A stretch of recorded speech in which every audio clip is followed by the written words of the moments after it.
The story begins with shots of journalists. The girl presenter is live on air. She is now in a concert hall where the popular female band Oh My Lady is performing. The girls' music group was giving a great concert, and the host said that if we talk about girl groups, we can't fail to mention their fans, especially those who film their concerts. There were indeed a lot of guys in the crowd. A huge number were filming what was going on with their cell phone cameras, and the camera crew expressed a desire to interview one of them. There was one guy standing in the crowd of guys with a big camera that looked like a professional camera.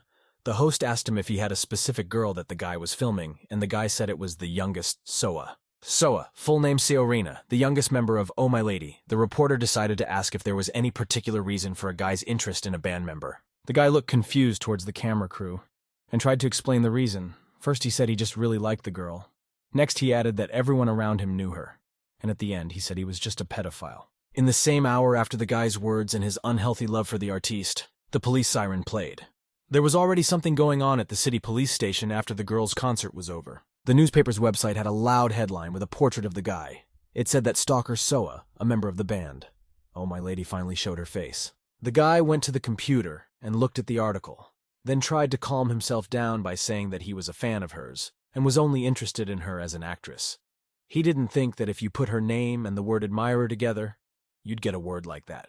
Much to the guy's dismay and surprise, in addition to the article itself, there were also comments from users who had read it. One girl wrote that this guy was just filming fun comms near her.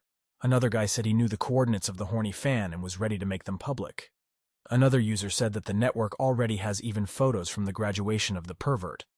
The kid who made the cancerous mistake of talking to reporters sat in front of his computer and thought, how could his whole life come crashing down because of one caveat? It's been 3 years since those very events. A guy's cancer mistake has left a mark on his life. There was food on the kitchen table that looked like breakfast, a woman's hand covering it with an umbrella net. The woman looked very tired and looked into her son's room, who for some reason wouldn't come out of there. The caring woman exhaled heavily, realizing that her son would not leave the room while she was here. A caring mother warned her son Jinkyong that she had left for work and called him to come out to eat. The woman was heading for the door and had already left for work, leaving food on the table. The door slammed shut and the door lock clicked. The woman would not be returning anytime soon. The kitchen was finally empty. The woman had gone to work and her son was sitting in his room. Jinkyong, hearing the click of the lock that meant his mother had already left for work, opened the door of his room. He slowly walked over to the table, removed the net, and picked up the breakfast tray to take to his room. After a while, the guy was already sitting in his room in front of his computer and eating breakfast right at his desk. Jinkyong stared passionately into the screen and laughed at what he was seeing. The guy himself didn't look good. He was pale and had long hair. There was an anime cartoon on Jinkyong's screen that the guy really liked. Here the viewing was interrupted by a notification that the continuation would be in 1 second. Jinkyong didn't like this and started clicking vigorously, switching between tabs. The guy went to a general chat room with other internet users who may have been his friends and noticed some interesting stickers there. The guy wasn't interested in the chat itself, but he liked the new stickers. In the monitor picture there was a penguin and a tiger cub. It also said that they were friends and loved each other very much. Jinkyong saw a button that was next to a couple friends and it interested him. After the guy pressed the button, the penguin started breathing flames and burning his friend Tiger. Jinkyong liked this picture and sent the penguin that erupts fire to his friends to chat. A couple seconds later, everyone in the chat room was already sending those fire penguin stickers. The guy liked that he was able to pique the interest of other internet users. He laughed and even praised himself a bit. The guys in the chat started writing that streamers are a powerhouse and praising each other and their accomplishments. But after they switched to a user with the nickname only 2D, which was Jinkyong, the guys wrote that the guy always hangs out here and got everyone sick of it. A particularly aggressive user said that this is the first time he's seen someone watching anime 24 hours a day. He also added that if Jinkyong doesn't calm down, he will personally slap him.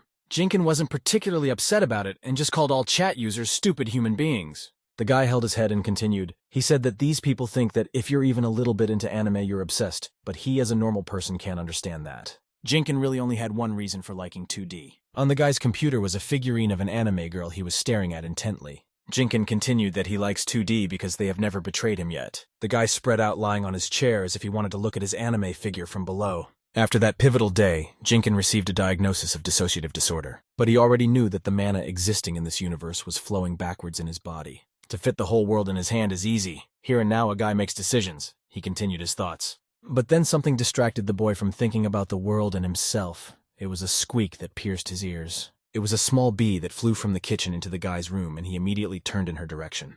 Jinkyong looked like a crazy person. and told his toy that he showed up and asked that one not to worry. He pulled out a spray of dichlorvos and said that even though he couldn't save the world right now, Jinkyong assured the Lee-chan figure that he would only save her alone. The guy stood up and held a spray of dichlorvos in his hands, and then said that rich people sweetly rule this world, and slaves sacrifice their souls, fools that thirst for scarlet blood. And after that, the guy shouted loudly, saying that he would show exactly who runs this world, alluding to himself. The guy swung his hand with insect poison and motioned for his opponent to get ready. After briefly threatening him, Jinkyong sprayed a stream of dichlorophos around his room. He tried to find the insect around his room so he could definitely finish it off and protect his figurine. But Jinkyong sensed something under his feet and immediately gazed there. This something turned out to be a portal that made a very loud and unpleasant sound. A few seconds and the guy disappeared from his room, leaving only a trail behind him. The guy was clearly awake from it all and felt like he was high above the ground. Jinkyong started to fall down. He was screaming loudly but realized that no one and nothing would help him in this case. In the sky where the guy was falling, a bright beam was shining and thunder was heard, as if lightning was falling on the ground. Piercing through the clouds, the guy lowered himself closer and closer to the green grass below him. Jinkyong abruptly stopped falling and began to gently descend, levitating in the air. Just then, a local girl came running towards the guy, shouting that it was the first time she had ever succeeded in summoning someone. Jinkyong looked at the girl and wondered if this was some kind of prank or if he was just dreaming. The girl started bowing to the guy and expressed her gratitude to him. She called him Mr. Attendant and asked Jinkyong what she could call him. The guy stood there and still couldn't believe what was happening. He thought it was a dream and asked again what the girl had said. He answered, a little surprised that he could be called a streamer. The girl liked the guy's name and added that just hearing that name gives her strength. Jinkyong asked the girl if it was a dream, and the girl didn't answer his question, but asked him to use her power to rid them of the monster. The girl pointed her finger in the direction of the monster. The guy turned around but saw nothing in that direction. He figured that most likely the scary monster was a little higher up and it was worth raising his head. Finding nothing, Jinkyong raised his head even higher and finally saw the monster. In front of the guy stood a huge bee. In size, it was even hard to compare it to a skyscraper. The guy was very much frightened by the sight of the monster, especially its sheer size. The guy started to look over to the girl and point his finger first at the monster, then at himself. Jinkyong was very scared. He realized that there was a monster behind him, behind his precious life. He wondered what the one wanted to do to him. The guy noticed that he could think now, but it must be normal after all. This isn't reality. Jinkyong swept his head outside and nothing happened, and he was even freely carrying on a dialogue. This was definitely a fantasy world, a perfect dream for someone like him. The guy headed for his dichlorophos and repeated his phrase again, that there are rich men who sweetly rule the world, and slaves sacrifice their souls, fools thirsty for scarlet blood. The kid grabbed the spray and asked, "Who exactly runs this world?" He waved his hand angrily and answered his question that he was about to show exactly who was running this world. Jinkyong took aim towards the huge monster after his short monologue. The guy was confident in his abilities and pointed the bottle of dichlorophos towards the monster and fired a jet. From the outside, it looked like he wasn't even reaching for anyone, just doing something incomprehensible. Jinkyong saw that nothing had happened and turned towards the girl, saying that nothing seemed to have worked. Goosebumps went down the girl's body. She felt real shame for the guy's actions. She wondered why she was embarrassed, and picked up on the fact that Jinkyong looked like an idiot. But after a while, something was able to hit the giant bee, and Jinkyong's plan didn't look so foolish. A red beam pierced the huge insect, and her wings had already stopped moving. Afterward, the monster chopped into 2 even pieces, as if with a kitchen knife. Next, both parts of the insect simply exploded, as if they had explosives in them beforehand. Cracks and explosions were in front of the new acquaintances as they watched the monster die. Jinkyong was no less surprised than the girl who asked him for help. He still thought it was a dream. The girl's eyes poured with surprise and even admiration towards the guy who killed the monster. There was a violent explosion in front of Jinkyong, but the guy himself remained standing still. The girl immediately decided for herself definitively that the guy looked like a fool. Jinkyong turned around and announced happily to the girl that he had gotten rid of the scary monster. Afterwards, he asked if he was, and the girl definitely realized he was an idiot. A huge club of smoke and dust rose above the field after the terrifying monster exploded. The girl put her hand to her forehead and squinted her eyes and began to look for something in the huge chaos. The girl kept looking in the direction where the explosion had been, and thought that she had never seen such strong magic. Jinkyong was proud of himself and said that he had handled everything again, and the girl thought that an inept summoner like her couldn't handle such an acolyte. The girl thanked Jinkyong, calling him Mr. Streamer, and added that she admired his powerful skills, and the guy said he admired them too. The girl said that from what she has studied, there's a summoning of not only spirits and various creatures. In the past, various heroes have also been summoned to help. The girl asked the confused guy if he was a mage. Jinkyong, meanwhile, just stood there in shock. He found it difficult to answer, as he had never noticed any magical abilities behind him in his life, other than getting into trouble. Well, the guy went on to say that if his right arm didn't get tired, he was probably a magician. The girl looked at Jinkion's hand with great interest. She wondered what kind of power could be stored in the guy's right hand. The guy and the girl stood opposite each other, Jinkyong thought. Even if this is a dream, a relationship with the opposite sex is impossible, and the girl thought what kind of mage the guy could be and what he could with his right hand. The girl apologized to the guy and said that even though it was late, she wanted to introduce herself. Her name is Hayes. She's still a novice summoner. Later, Hayes asked the guy for one favor. The girl asked the guy if he could show up for her call next time. The guy rarely had interaction with girls, so he thought Hayes had already fallen for him.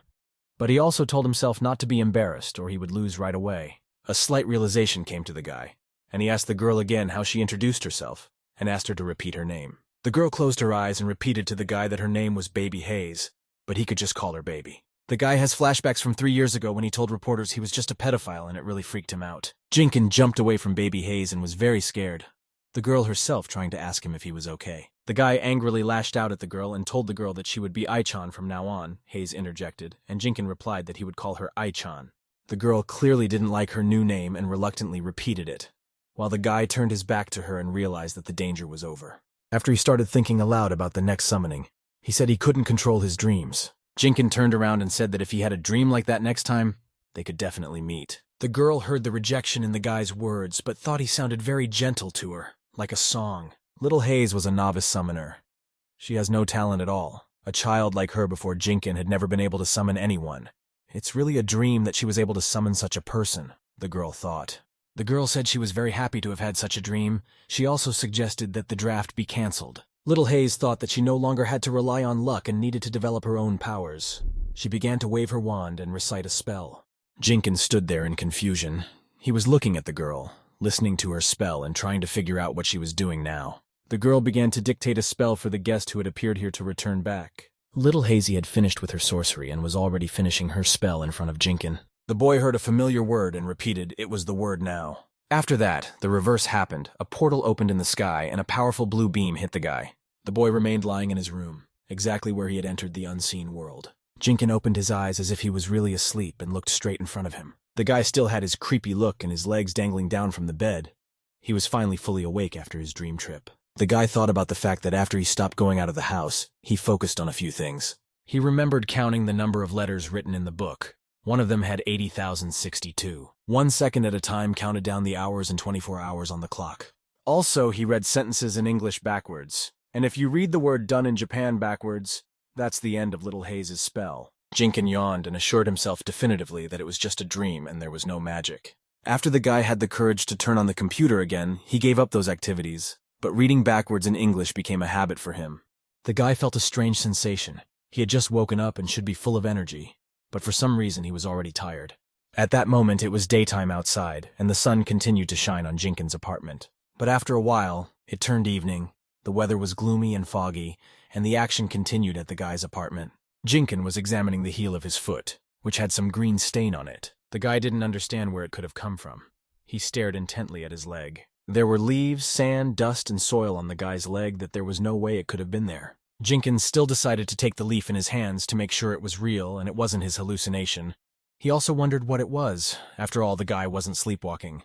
He looked around the front door to his room and saw that it was locked, and no one could have gotten in. The door to the boy's room was indeed closed. After that incident 3 years ago, Jinkyong even avoids talking to his mother. Meanwhile, there was a man sitting in the living room watching TV, which was directly across from the couch. Meanwhile, the hero's mother was standing next to the kitchen shelf. She was examining the plates and cups. Inspecting the sink and appliances, the woman noticed that everything was in place, which meant that the guy hadn't eaten at all while she was away. Jinkyong's mother came to his closed door and asked the boy if he had eaten, or if he might be hungry. The woman never got a response from her son. She asked if he might be sleeping, and the man continued to watch the spectacle. But then he got bored, and turned off the TV in the living room after the mother's questions to her son. The man was not verbose. He headed for the apartment exit immediately after turning off the TV. The woman was disturbed by such actions, but said nothing to the man, for her son's problems worried her a little more. The man went outside and sat down on the nearest bench under the trees. He lit his cigarettes and exhaled very heavily. He disliked Jinkyong's behavior very much. The man continued to smoke, showing no emotion on his face. Afterward, he glanced toward the apartment building where Jinkyong and her mother lived, and thought about something. The man couldn't get the guy's strange behavior out of his head, and called him scum. Jinkyong, after questions from his mother, just sat on his bed and looked towards the door to his room. Jinkyong thought about his dissociative disorder and panic attacks. Even with those diagnoses, he didn't avoid his family. However, the guy still noticed everything and started avoiding them along with the rest of the people. Jinkyong took in his rumbling stomach and decided he was hungry, but also told himself he would eat a little later. Strange noises emitted from the guy's computer, to which he immediately reacted. Jinkyong walked over to the computer and said that it had been on for a very long time, which meant it should be rebooted. The guy opened the taskbar and started rebooting the personal computer. The computer had finished its work and its monitor was about to fade out. The guy's computer finally shut down and the lights on the monitor went out, but the sounds from it didn't stop. There was a small glow right in the center of the room, just like the last time the guy had entered the world with little Hazy. There was already a familiar explosion in the sky that showed the sunset, and Jinkyong was hard to see. The indignant guy found himself with his head to the floor, right in the sky of the magical world. Jinkyong started to fall down with a hysterical scream. Just like last time, he was scared. The flash as the guy appeared was visible from a very long distance, and many residents could guess his appearance. In the forest, there was still a trace of Jinkyong's appearance in the sky. It was a bright yellow light. Little Hazy was running alone through a dark forest trying to find someone. Then the little girl saw a couple of tents and a campfire in front of her, and from there she was called to her. The girl came in and told a man named Jake that she was back. The man said it was about time as he had just gotten back too. Jake asked the little girl how she liked their village. Hayes sighed heavily, pained. The girl remembered horrible pictures and events. She said that everything in the village was burning and full of monsters. Jake wasn't really surprised by the girl's words. He said that it was the same in Potrin where he went. The monsters had destroyed everything. One of the girls, whose name was Miss Alira, objected. She wanted to know what happened to their uncle. Jake replied that luckily the ruler of Potrin was hiding in a shelter and said to transfer the girl there. Jake noticed that little Hazy came back too quickly. She had to make a big detour because of the giant mosquito. Hayes wanted to find the words to explain how the maid she had summoned had dealt with this mosquito. Hayes realized that they wouldn't believe him if he told them that he used summoning magic, so she simply said that the monster had disappeared, and she had only seen signs of battle. Alira didn't show much interest in the girl's story, but did ask her about the dress she had asked her to bring. Little Hazy remembered about the huge monsters in the burning village. She told Alira that there were lots of monsters. Alira said she couldn't put it on now. Afterwards, she pointed to the poor guy who was standing in the bar and ordered Hayes to stand beside him. But Jake objected. The man asked how the girl could enter a place overrun with monsters. Alira agreed. Alira arrogantly said that she had forgotten that Hayes was the worst among the summoners, and the little girl just decided to flatter the girl and replied that she thought she was the best. A very strange whistle-like sound was heard in the sky, like someone pitching down. This sound could not interest all those present around the campfire. Everyone in the company noticed it immediately and looked up, asking what was that sound. Jake explained that it was the sound of the start of the dead man's watch. He immediately had little Hazy ask him what it could mean. The man said that since the sun had already set and they couldn't go anywhere else, he would tell an old story. Everyone sat down comfortably around the fire, and the man began to tell the story. In fact, this mountain has a master, and he always keeps an eye on what is going on here. Cutting down forests, hunting, or picking fruit, all generously given by the master of the mountain. But human greed that knows no bounds has always been a problem for the master. A strong wind, resembling a small uragan, blew through the village. Afterward, the houses in the village burst into violent flames, and everyone was yelling and trying to flee. One man got a tag on his head. He was also suffering from the effects of a massive fire. If there are those on the mountain range who have committed a rash act, the master sends out the dead men and they catch them and brand them. Of course, you can fight back and try to escape, but if they have to tag you, they will chase you constantly. Little Hazy suggested that if the sounds of the sentinel are heard, it means that there is a person in this forest who has caused the anger of the master of the mountain. Jake replied that this is true. Also, he heard that the master of this mountain is very scary. Alira decided that she had been deliberately led to the dangerous mountain and ordered Hayes and Jake to join the poor man who continued to stand in the plank. But the man said that thanks to the master, no other monsters came here. Alira didn't really understand Jake's words, so she just agreed, and little Hazy appreciated the man's ability to get out of such tricky situations. It was as if little Hazy had remembered something important, and it wouldn't hurt to check with Jake about it. She asked what would happen if a servant caused damage to the mountain, alluding to Jinkyong. The man replied that then the dead would come for the summoner, and Hayes became very agitated. The girl was very scared, but still found the strength to confess. She told Jake that that giant mosquito had helped her kill the servant she had summoned. She repeated that her acolyte was on the mountain and had no difficulty in dealing with the huge insect. Jake tried to process what little Hazy had said, and Alira laughed achidically. The girl started to laugh even louder, but Jake asked her to be quiet and told Hayes that this was no time for jokes. Jake suggested that the couple waited out until the dead men came to put a mark on the baby. But then the sound they had heard earlier intensified even more, and the whole company turned around to look at him. A black shape stood before them. From the description, it definitely matched the dead man. The boys turned around and watched him, not without fear, and Jake rose to his feet to protect the little girl in case anything happened. Meanwhile, the dead man stood still, the very mark perfectly visible in the place of his face. Jake's eyes narrowed with fear as he saw the huge demon in front of him and called it dead with a trembling voice. The man tried to negotiate with the dead man and asked the man why he had come here, since they had done nothing. The dead man didn't say anything. He only got closer to the company, and Jake ordered Alira to get out of here immediately. The man also implied that the dead man had come to place a mark. Alira had no intention of giving up and stood in front of Jake, then said she'd figure it out on her own and cast her spell. After the girl's spell, a huge fiery silhouette appeared right in front of the dead man. Hayes and Jack stood next to the talented sorceress, watching the fire genie stand directly in front of the dead man. Little Hayes appreciated the skills of the summoner. She was able to summon the genie the first time and very quickly. Jake watched as the fire djinn set leaves on fire near the trees and crushed everything in its path. Jake also told Alira that up until this point it was unclear why exactly the dead men had come to them. But now that the girl had started a forest fire, their coming was only fair. Alira ordered her genie to destroy the dead man, whereupon the fire spirit pounced on him. The fire genie managed to plow the dead man to the ground, most likely trying to strangle the offending man.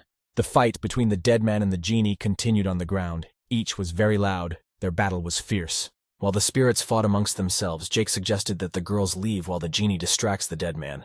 They need to leave this mountain, and only then will they disengage. But Alira protested. She doesn't want to run around the mountain in the middle of the night. Little Hazy noticed something behind her friends' backs and called out to them in a trembling voice, then nervously pointed behind their backs. Alira and Jake turned slowly in the direction the little girl's trembling finger was pointing. An army of dead men could be seen above the trees of the forest. There were so many of them. A huge number of terrifying monsters. The genie was having success fighting the dead man, so far unaware of the fact that he had an army of them behind him. The army of dead men also saw the genie killing their comrade and decided not to stand by. All the dead men pounced on the genie to save their comrade.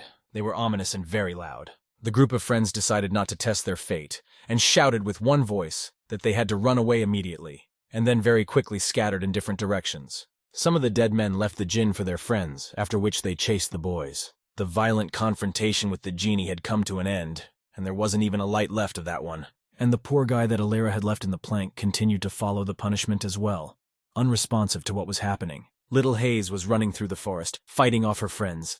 She was very scared. She was running as fast as she could. But to the great regret of the girl herself, she bumped her little foot on a tree branch. Afterward, the girl plopped down on the ground along with more screams for fear of being caught by the dead men. Baby Hazy lay on the ground, whimpering and very badly frightened. She was alone. The girl immediately started looking around for someone or something to help her right now. Little Hayes didn't want to believe she was alone and started calling to Alira and Jake for help, but no one responded. The little girl's friends never responded, and she began to cry. The girl realized that she had lost them and wondered what she should do next. Just then a rustle was heard in the forest. There was a hope in Hayes herself that her friends had heard her. She called out to Alira again.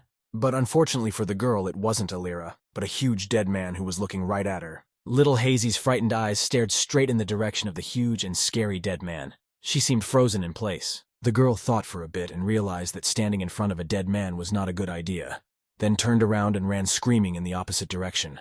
But while Little Hazy was running away from the scary dead man, managed to hit her face on the obstacle that stood in front of her. The little girl had fallen and was holding onto her nose that she had hit. She was trying to figure out what she might have hit. Right in front of Little Hazy's face were at least 4 other dead men who were already intercepting her escape. The huge dead men headed towards the immobile girl and were about to put their mark on her. Little Hazy continued to lie motionless on the ground, but something was already showing on her forehead. When the little girl came to her senses a little, she found that the dead had managed to put their mark after all. The girl thought her acolyte Mr. Streamer was a little to blame for that too. He told the guy to only help her once more and began to call for him with a trembling hand. The little girl began to recite her spell to summon Jinkyong for help. A strong glow appeared in the sky, accompanied by an appropriate sound, just like last time. But then abruptly in the orange sky, the sounds of summoning that should accompany Jinkyong's arrival disappeared. The girl was exhausted and frustrated, for she thought she had failed. The dead men stood nearby and watched the girl's attempts to summon help for herself.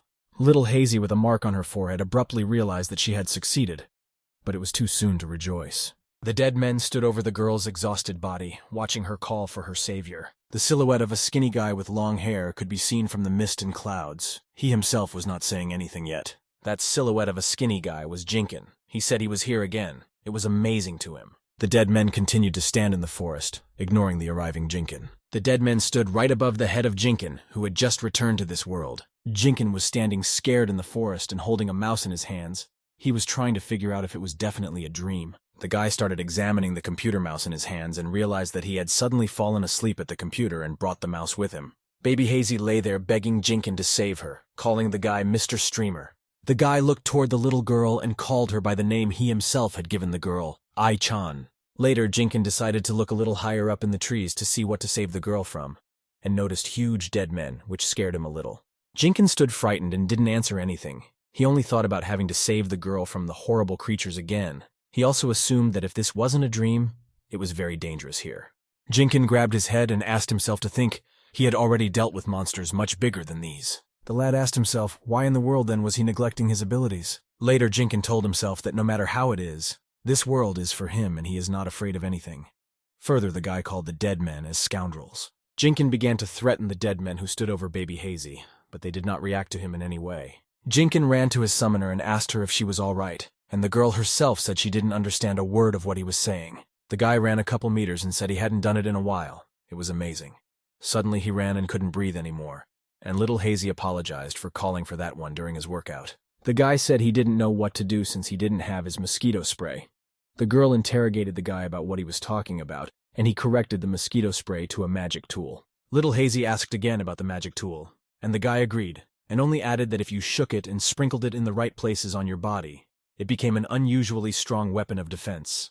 The little girl kept asking the guy what he was talking about anyway, but he noticed the mark on her head and asked what it meant. The girl replied that it was branding. After the dead men brand their foreheads, the victim's mind gets clouded and they tie her up and drag her away. Jinkyong realized that in that case it was worth it to put out the light. He assured the little girl that she could lay on it. Little Haze made her concerns about help from Jinkyong, and said he was unlikely to succeed because it wasn't a simple light, but a magical light. Jinkyong started throwing sand directly at the face of the little girl, who had no time to cover her eyes and was screaming loudly. After the sand, the guy started hitting the girl's forehead, hoping to put out the fire, but that didn't work either, and she screamed even louder. The girl rightly pointed out that it didn't work and said that now she couldn't open her eyes.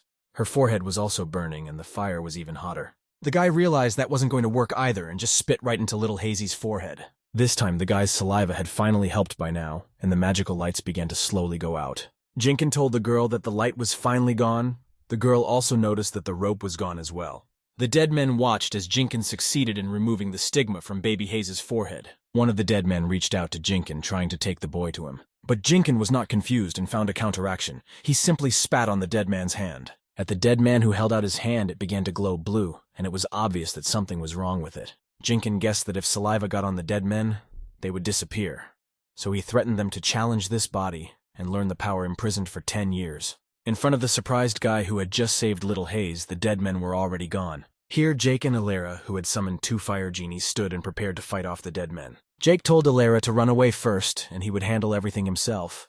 But the girl objected and said she could handle everything herself. But then, to the couple's great surprise, right in front of the fire genies, the dead men disappeared.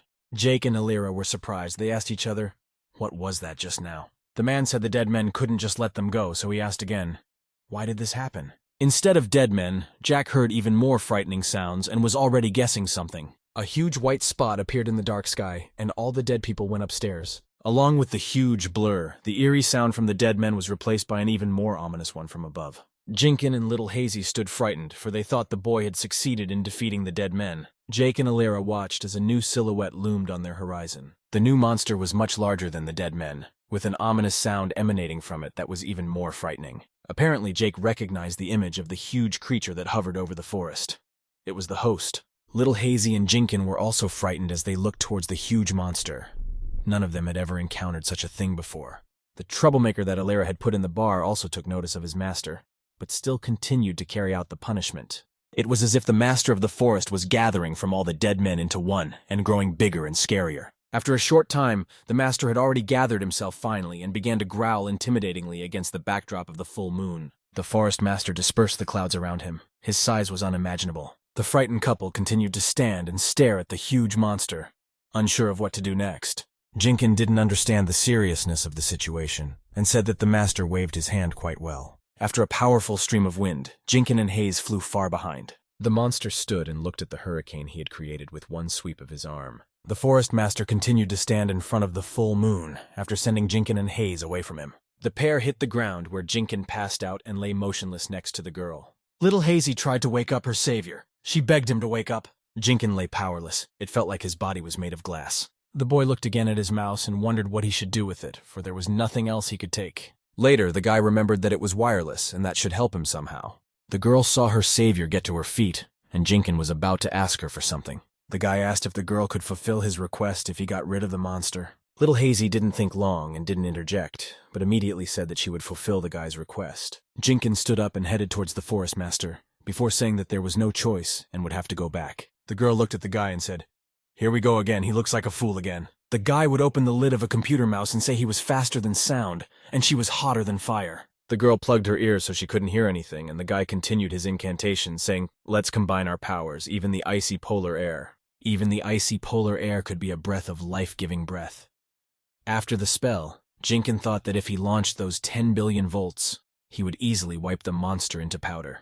The guy swung the battery in his left hand and shouted that he was going to set the place aflame from hell. The boy stood swinging and looking toward the forest master, who remained motionless. The guy pointed the battery towards the monster and saw that nothing was happening. Afterward, he started waving his hand. Jinkyong was startled by his failure, and Little Hazy tried to ask him something.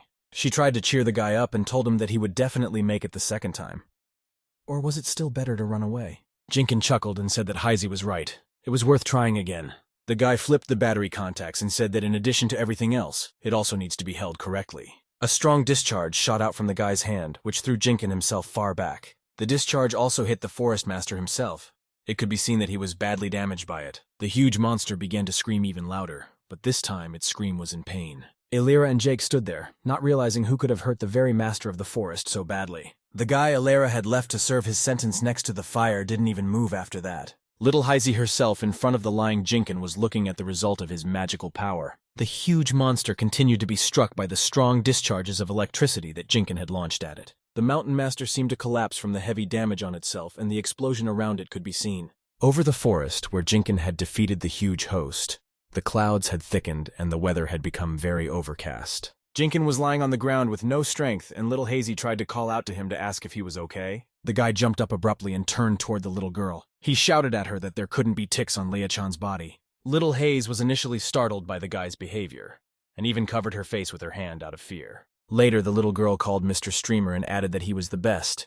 She had an admiring look, and Jinkyong took notice. The girl continued to praise the guy's abilities. With one blow he had put down such a giant. Haze had heard that even heroes from legends didn't dare to challenge him. Jinkyong modestly replied that he just let the devil out of the sealed battery, and the girl continued to admire him. Little Haze crouched down before Jinkyong and thanked the man for answering her call again. The girl also remembered Jinkyong's request and asked what exactly he wanted from her, and the guy apparently forgot about it. The guy looked at the girl with an incomprehensible look. Apparently, he really had forgotten about his request. The girl already wanted to assume what the guy wanted herself. But Jinkyong interrupted her and started laughing loudly, after which he said that you shouldn't act so unapologetically when you owed a request. The guy was pointing his finger directly at the startled little girl, who hadn't expected such a harsh reaction. The little girl continued to stare at the guy, while Jinkyong himself simply took his eyes away to the side. Jinkyong said he would tell his request the next time he was called upon. Little Hazy's eyes lit up in her head at the words of the next time, which meant the guy would still respond to her urges. Jinkyong continued to stand awkwardly scratching the back of his head, and the little girl replied that she would fulfill the request next time. She also asked Jinkyong to take care of her and called him Mr. Streamer. It was dusk and overcast in the forest. The little girl and Jinkyong remained standing awkwardly facing each other. Meanwhile, in the real world, also the weather remained gloomy. The guy's apartment was barely visible. Jinkyong sat on the bed. He was awake after his recent travels. The guy had a small ruby-colored pebble in his hands, which he was examining. He remembered that Little Hazy had given that little pebble to him and said it was an Eddigus. The boy interjected, trying to find out what it was for, and Little Hazy replied that she was still a novice summoner, and not yet experienced in summoning magic. The girl went on to explain that the Ethag had the power to keep the summoner and the summoned connected, and if the guy wore it, they would be able to bond with each other. Jinkyong continued to sit and examine the stone. The realization came to him that it wasn't all a dream. The guy stood up to his full height and started screaming across the room that this was for real. He was really fighting a giant. Jinkyong couldn't be pleased with his exploits, he thought. A black dragon was slumbering inside him and wanted to brag about it to someone. It was already nighttime, but the light in the guy's room didn't go out. He was busy doing something. Jinkyong was chatting with internet users. One of them said he hadn't seen the guy in a long time. Another suggested that the guy had gone to check the temperature at Han River. And Jinkyong himself replied that he and one girl were on their way to save world peace. Users immediately started ridiculing the guy and asked what game he was doing it in, maybe a dating simulator. But Jinkyong stood his ground and said that he was really moving to a fantasy world and fighting a giant. But they started laughing at him even more. Jinkyong grabbed his dechlorophos and called everyone who poked fun at him on the internet idiots. The guy then walked with the aerosol in his hands to the window and said he would show the power of his body. Jinkyong sprayed his mosquito spray directly into the open window of his room. Then the jet went outside, but expectantly nothing happened. The guy compared it to the effect of doing the same thing in a dream and realized it didn't work in the real world. After briefly trying to destroy all living things, he found that the contents had run out, though the vial was almost new. The guy turned toward the computer, then started looking at his computer mouse. He saw the charge indicator blinking and realized that the battery in the mouse was dying too. The guy wondered if this was all because he had used it all in his dream against the monsters. The action shifts to a magical world where little Hazy is staring at something in the forest where Jinkyong killed the master. The little girl stood across from the poor kid who had been left standing in her arms. It turned out to be a boy named Benny. Benny, in sweat and fatigue, told the little girl that Mrs. Alira had not told her to get up. Little Hayes tried to convince the poor girl that Alira was very far gone and she could get up. Already Benny was on her feet beside the little girl, and remembering the terrible dead, she asked Hayes if Mrs. Alira was all right, and the latter replied that of course she was all right, for she had run away faster than the little girl herself. Benny sighed heavily and said that was good, but Hayes replied that the girl's face told a different story. The girl stood in front of the ruins, and Benny asked what had happened here, and added that there must have been a big explosion. Little Hazy explained that the master of the mountain himself had appeared, and with a little luck the girl had managed to fight him off, to which Benny asked if Mrs. Alira could do it, hinting that the little girl would not be able to overcome the huge monster. Little Hayes replied that Alira had nothing to do with it, and she had used magic herself to defeat the monster, but you could see in Benny's eyes that he didn't believe it. Baby Hayes told the girl that she guessed why Alira was tormenting her. The beautiful night sky remained on the battlefield with the forest master, and the action smoothly moved to Jinkyong's apartment. The boy sat tense and thought about how he hadn't realized at first that it might be the crazy influence of the types from the world he'd been summoned to. Jinkyong further looked at the monitor screen and said that there was no such thing. Something interested and angered him. On the guy's screen was the series, and he was thinking about the highly anticipated second season of Idol producer Tilda is on the way to Tilda's dream again.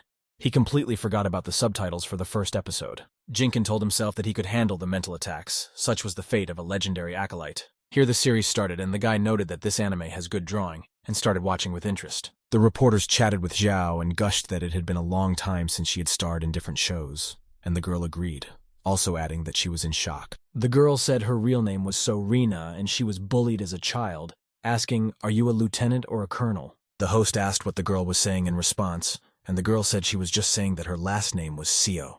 But kids kept making jokes about her, asking if she was adopted or native, so she used the name Sao during her debut.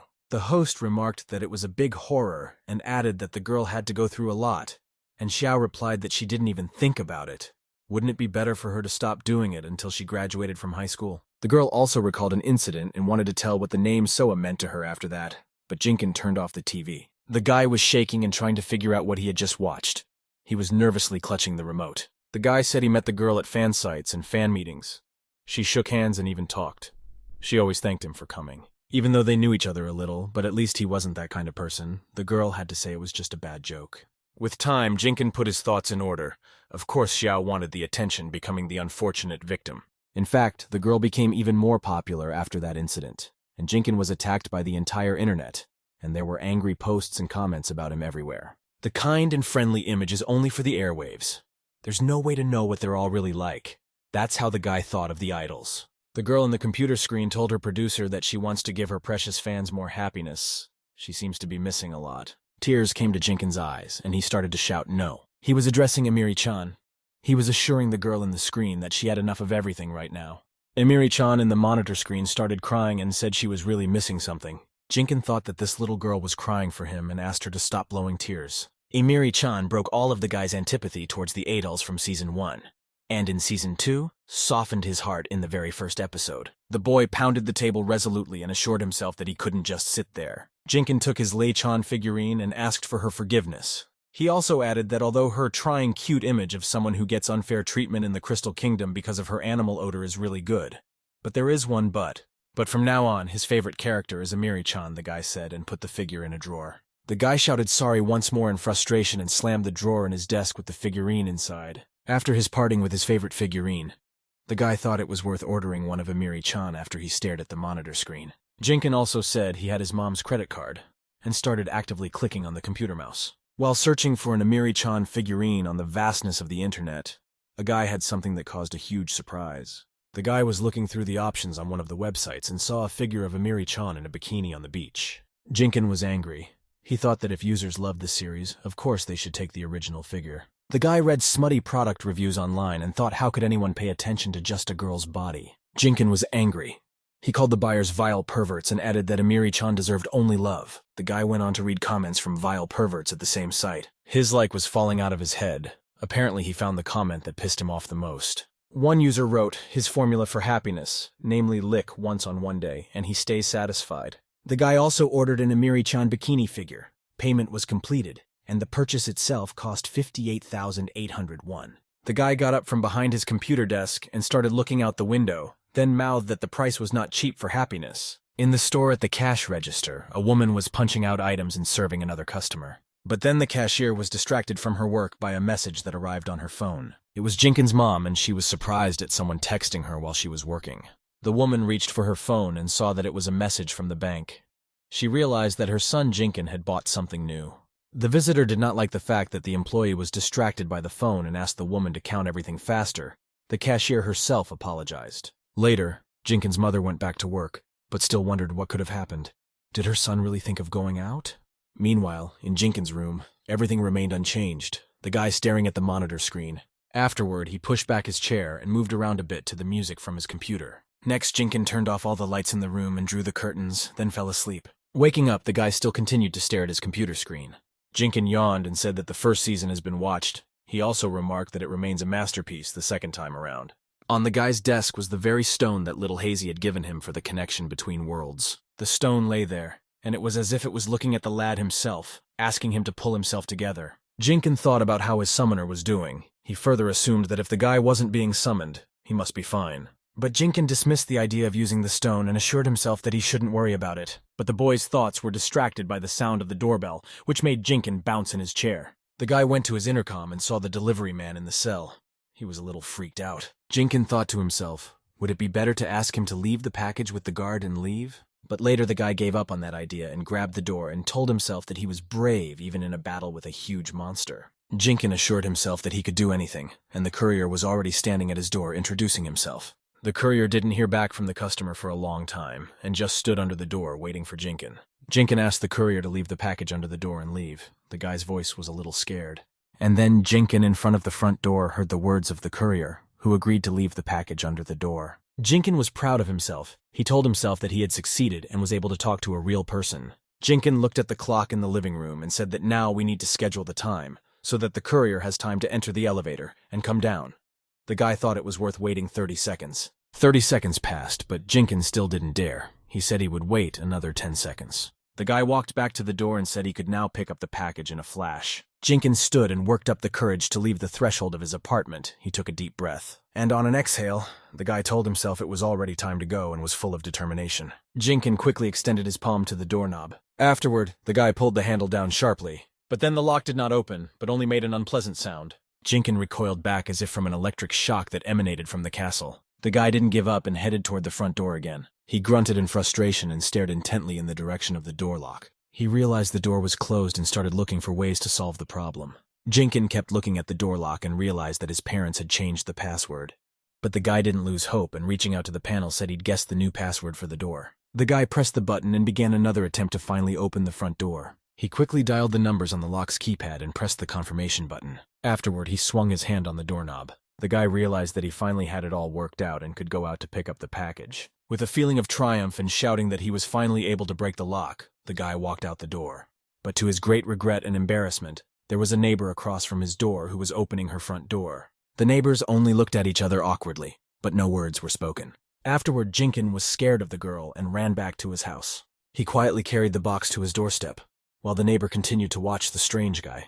Afterward, the door slammed shut and the girl remained looking towards Jinkyong's door. Jinkyong curled up in a ball in his bed after this incident and covered his head with a pillow. The guy couldn't be happy that he was able to get the package himself. There were tears in Jinkyong's eyes and he began to laugh softly. The guy, in a fit of pride, continued to lie in the same position. The action shifts to a magical world in which little Hayes summoned Jinkyong. Illyra turned around and looked away, wondering if her companions found the girl with Jake okay. Tired little Hazy and Benny said they had been looking for Mrs. Illyra with Jake for 3 whole days. Hayes went on to tell Illyra that they had been delayed because of Benny, and the lady assumed that it was Benny who had brought her here, and asked if it was the little girl's first time at her uncle's country villa. Later, Illyra asked Benny where he had been, for she wanted to give him an errand, but the lad replied that he had stood as he was told. Illyra felt embarrassed and remembered leaving the guy standing there and asked if he had continued to stand. Later, the realization came to the girl that she hadn't ordered her to get to her feet, and Illyra asked who had allowed the guy to get up. Benny obediently put his hands out in front of him and got back into the pose he had been in by the fire. Illyra called Little Eye into the villa and asked the girl to greet her uncle. Little Hayes was confused at such a suggestion and asked how such a commoner could go to a lord. But Illyra calmed the girl down and reminded her that they had studied summoning magic at the same school. Illyra also added that her uncle wanted to see the baby girl, and Hayes immediately agreed. The girl was passed inside. The villa of the gentleman was indeed expensive. Everything there looked luxurious. A man surrounded by a guard and a maid was eating lunch and looking toward his guests. Little Hayes greeted the gentleman from Potrin, bowing to him and introducing herself. The man asked the girl to pass, rather. The man said he heard about how the girl helped Illyra retreat. He asked if it was hard to fight the monsters, but Illyra said she was the one who fought the monsters, and Hayes just ran away with them. The Lord said that there was no life at all now, because of the monsters, and also suggested to the girl that if she had nowhere else to go, she could stay here and do some simple work. Little Hayes bowed once more and expressed her gratitude. The man said that the girl would be given new clothes, and once she had changed, everything would be explained to her. Little Hayes was taking a bath in the gentleman's villa after their brief conversation. She greedily pounced on the mug of treats that stood next to the tub. The girl examined her new clothes and told herself that because of the monster attacks, the Lord was also in a difficult position. The little girl further appreciated being given a hot meal and new clothes and called the gentleman from Potrin a good man. Changing into all new clothes, Hazy began to examine her outfit on herself and asked if she could accept these clothes. Another worker asked Hazy if she was ready for training, and she said she was. The girl waved her hand and indicated for Hazy to follow her around the Lord's villa. It was obvious from the little girl's face that she didn't like her new position much and expected differently. Baby Hazy was scrubbing the floor and realized she got new stuff, so it needs work, and it's obvious. The other female workers were also cleaning, and Hazy thought that this was the only one that looked suspicious. Hayes decided to ask one of the female workers why they were all wearing the same clothes. The girl explained that the gentleman is obsessed with uniforms. He says that general clothing looks neat. The employee also added that maids should have such uniforms. These words shocked the little girl. She remembered her parents telling her to be careful of aristocrats who turned up their noses. The girl's dead mother telling her that she should become a great summoner. The girl remembered her mother's words that she was afraid lest her daughter become a servant, and Hayes fell to her knees and begged her father and mother for forgiveness. Meanwhile, it was daytime in the real world, and Jinkyong's apartment was well lit by the sun. The boy gazed admiringly in front of him. He was mesmerized by something. In front of him stood the figurine he had bought. He thought it was the same Amiri-chan from the idol producer. The figurine version of the live-action version from the beach one summer night. The guy was proud of his purchase and knelt in front of the toy, repeating to himself that he had done it. The guy said that if he had more money, he'd make Amiri-chan figures all over the room. But he's just a streamer. The guy held on to the unopened package and said he'd already bought everything he needed, but he should only be opened at the most important moment. Meanwhile, Jinkyong's parents were eating dinner in the kitchen. An awkward pause had been very long in their conversation, and the mother decided to diffuse it. The woman said that their son Jinkyong received the package himself today, and the man stiffened. The man didn't respond anything to the boy's mother's words. He just froze with the spoon at his mouth. But the pause was short-lived, and the man resumed his dinner. The lad's father did not share his admiration on this occasion, and said that if he sitting at home alone could not receive the package, he would be no better than a cat or a dog.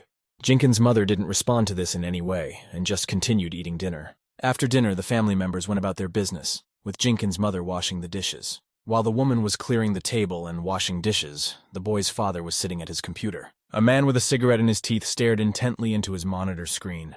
His eyes were very intense, but he continued to stare into the monitor and smoke. Here the man finished his cigarette and put it out against the ashtray, and put the butt itself there as well. Afterward, the boy's father continued working at his computer and actively clicking his mouse. The maids were going through the garden, and one of them told Hayes that since the girl was doing well, the master had given a special commission. The little girl asked, "What kind?" The girl said that many lives had been lost because of the monsters. The Lord was short of maids to work with, but actually even more short of peasants. The Lord thought about it and decided to lend the girl this land, so that she could cultivate it, harvest it with his help, and repay the debt to him. Surprised, Hayes asked about the debt, and the maid replied that it was payment for staying at the Lord's villa, for food, clothing, and water used for washing, for security while working at the villa, and so on. Hayes could not get away from these words, and the maid went on, saying that the rent for this land would be covered by her labor, a special privilege. Also, she wished the little girl a good harvest. Hayes thought that was the end of it, and her life was gone, and the maid was just walking away from her. Little Hayes was left there alone, not knowing what to do with all that land. This was definitely not what the girl had expected from her life, and she realized that she had let her dead parents down. The weather was clear in the sky, and it could have been a great day for the little one. The girl took a long time to come to her senses, but still decided to stretch. Afterward, she grabbed a branch that lay not far from Hayes herself. The little girl moved it farther away so it wouldn't be so messy on the property. Later, she clapped her hands together and looked at her new possessions, and couldn't say anything for a long time. A smile appeared on the little girl's face, and she sighed, saying it was for her hard work. Through the little girl's smile, tears streamed from her eyes. This was clearly not the outcome she was expecting. The girl fell to her knees in despair and cried out in tears that she was trapped and could not get out again. She asked to herself what she should do now, muttering the name Mr. Streamer. Meanwhile, at Jinkyong's house, the intercom rang again, just as it had when the courier arrived. Jinkyong looked at the intercom screen and thought it was a delivery again, since his parents were at work. The guy looked at the delivery guy and thought it was mom or dad ordering something. He also pondered, what should he do? Normally, he would have ignored such a thing. The guy had made a mistake last time, but if he was more careful now, there was a chance of success, he reassured himself. He also remembered that he had received a package from a courier before, which meant it should be less difficult for him. Just like last time, Jinkyong asked the courier to leave the package under the door, and he graciously agreed. Jinkyong was no longer as proud of himself as he was last time, but he still appreciated his success. The guy stood at the door and hesitated a bit, trying to decide how much longer he should wait, and then determination came to him. The guy was full of confidence and headed for the front door where a package lay on the other side. Jinkyong stared through the peephole to make sure no one was in the hallway. He saw that the neighbor's door was closed. The delivery man wasn't around, which meant he wasn't in any danger. Jinkyong said quietly now, assuming that there would be no better time. The guy's fingers began hastily typing the password on the security panel of the front door. But then, the unexpected happened. A noise came from the door across the hall. The door opened and a guy came out of the apartment where the girl had entered last time. After the guy was followed by a neighbor who was putting on her shoes. Jinkyong saw it all through the peephole. The guy took his hand off the defense panel. He decided he had been lucky to peek through the peephole, for it was very close to failure. The guy was about to go out and assured himself that everything would be fine. He was very nervous. The guy in the hallway looked toward the box and asked the girl what it was. She replied that it was a parcel to the apartment across the street, and she remembered yesterday sharply. The guy asked about it in detail. The girl replied that she was speechless. There was such a mess outside the door. She added that the boyfriend before leaving the apartment said the door was locked. The girl also said how Jinkyong was excited to pick up the package and added that he had long black hair, black clothes, and huge circles under his eyes. The girl thought it was a ghost, and the guy asked, "Is their neighbor Hikomori by any chance?" The girl replied that she didn't know, but she definitely didn't want to meet him again in her life. The laughing couple's words seemed to hurt Jinkyong, who was barely hanging onto the door. The guy's eyes narrowed, and he began to shake and fidget. He remembered all the angry comments from all the groups on the internet that he had read about himself. The guy felt even worse, but the bad memories wouldn't let him go. He also recalled two men discussing him, suspecting he was an internet guy. Jinkyong continued to stand over the door while the voices in his head recalled all the bullying he had done to him. The hurtful words and threats only grew louder in the guy's head. All the memories that had happened to him in 3 years had hit Jinkyong very hard mentally. It was as if Jinkyong had all the strength sucked out of his body. He just fell down with a clatter right in front of the door. Father Jinkyong entered the apartment and began loosening the knot of the tie on his collar. The man's gaze drifted to the side where he saw something that interested him greatly. It was a package brought by a courier in the afternoon, and Jinkyong asked him to leave the delivery by the door. The man continued to look at the package without meeting anyone in the living room. Just then, the boyfriend's mother came out of the kitchen and asked her husband if he had come and received an affirmative answer. The man was about to undress, but then his wife started to tell the news about their son Jinkyong. The woman narrated to her spouse that she found Jinkyong lying unconscious at the front door. The boy's mother wanted to call an ambulance, but Jinkyong won't leave his room. The man, hearing this, immediately turned away from his wife and headed in the other direction. Jinkyong's father turned toward the front door and was closing it. Jinkyong's mom asked her spouse not to be so pushy and do things slowly. The man was already on his way to his room and was holding onto the doorknob but stopped to answer his wife. My dad said he just needed something, so he ordered delivery. Or can he get a courier to his house? The door to the room slammed shut, and the woman was left alone in the living room. The boy's mother turned toward the window, pondering her husband's words and actions. Meanwhile, Jinkyong's own room was closed, and he didn't want to come out of it. The computer from the guy's desk moved to his chair, which was right in front of his bed. An insect spiral was burning next to him, and a monitor stood upright on the chair. Jinkyong lay wrapped up in a blanket, the guy's condition leaving much to be desired. Apparently, Jinkyong himself was very much hurt by his neighbor's words about himself and the memories of 3 years ago. Meanwhile, the weather in the magical world was perfect, and the sun was starting to come out from behind the horizon. There was some small gathering of people in the courtyard of the gentleman's beautiful villa. There stood all the maids who worked in the villa and listened to the instruction. The gentleman himself remarked that his thoughts about little Hayes were correct. The head maid was handing something into the hands of a small and frightened girl. The man watched little Hayes with morbid interest and said she was perfect.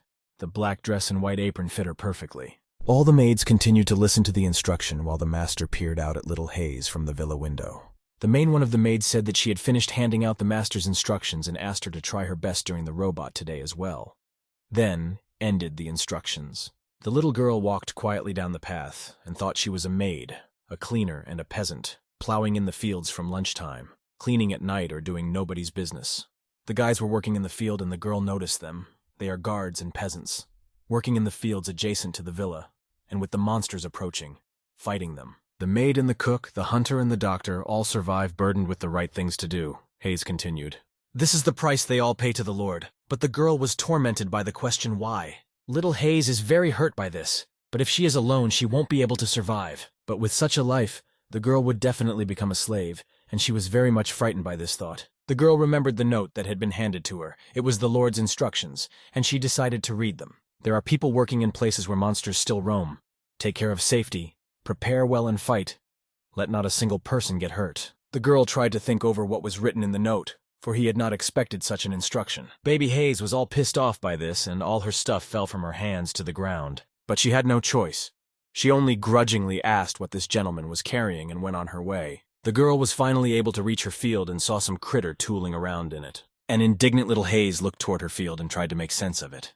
They were small birds that resembled crows or chickens. They were just pecking at the grass in the field. The birds were making holes in the ground with their beaks, which annoyed Hayes. The girl ran toward them in desperation and shouted that it was her precious field. After that, Hayes stopped and thought that if she called the field precious, she was already becoming a slave. But also the girl's head was visited by thoughts that the debt is growing day by day and she can't miss the chance to earn extra money. The girl decided for herself that she would not rely on Mr. Streamer this time and would try to summon Jinn like Mrs. Alera. Little Hayes began waving her hand and reciting her summoning spell. A small ring of fire appeared beneath the sorceress's feet. The ring was filled with a beam that aimed for the sky, but Hayes was not yet celebrating her victory.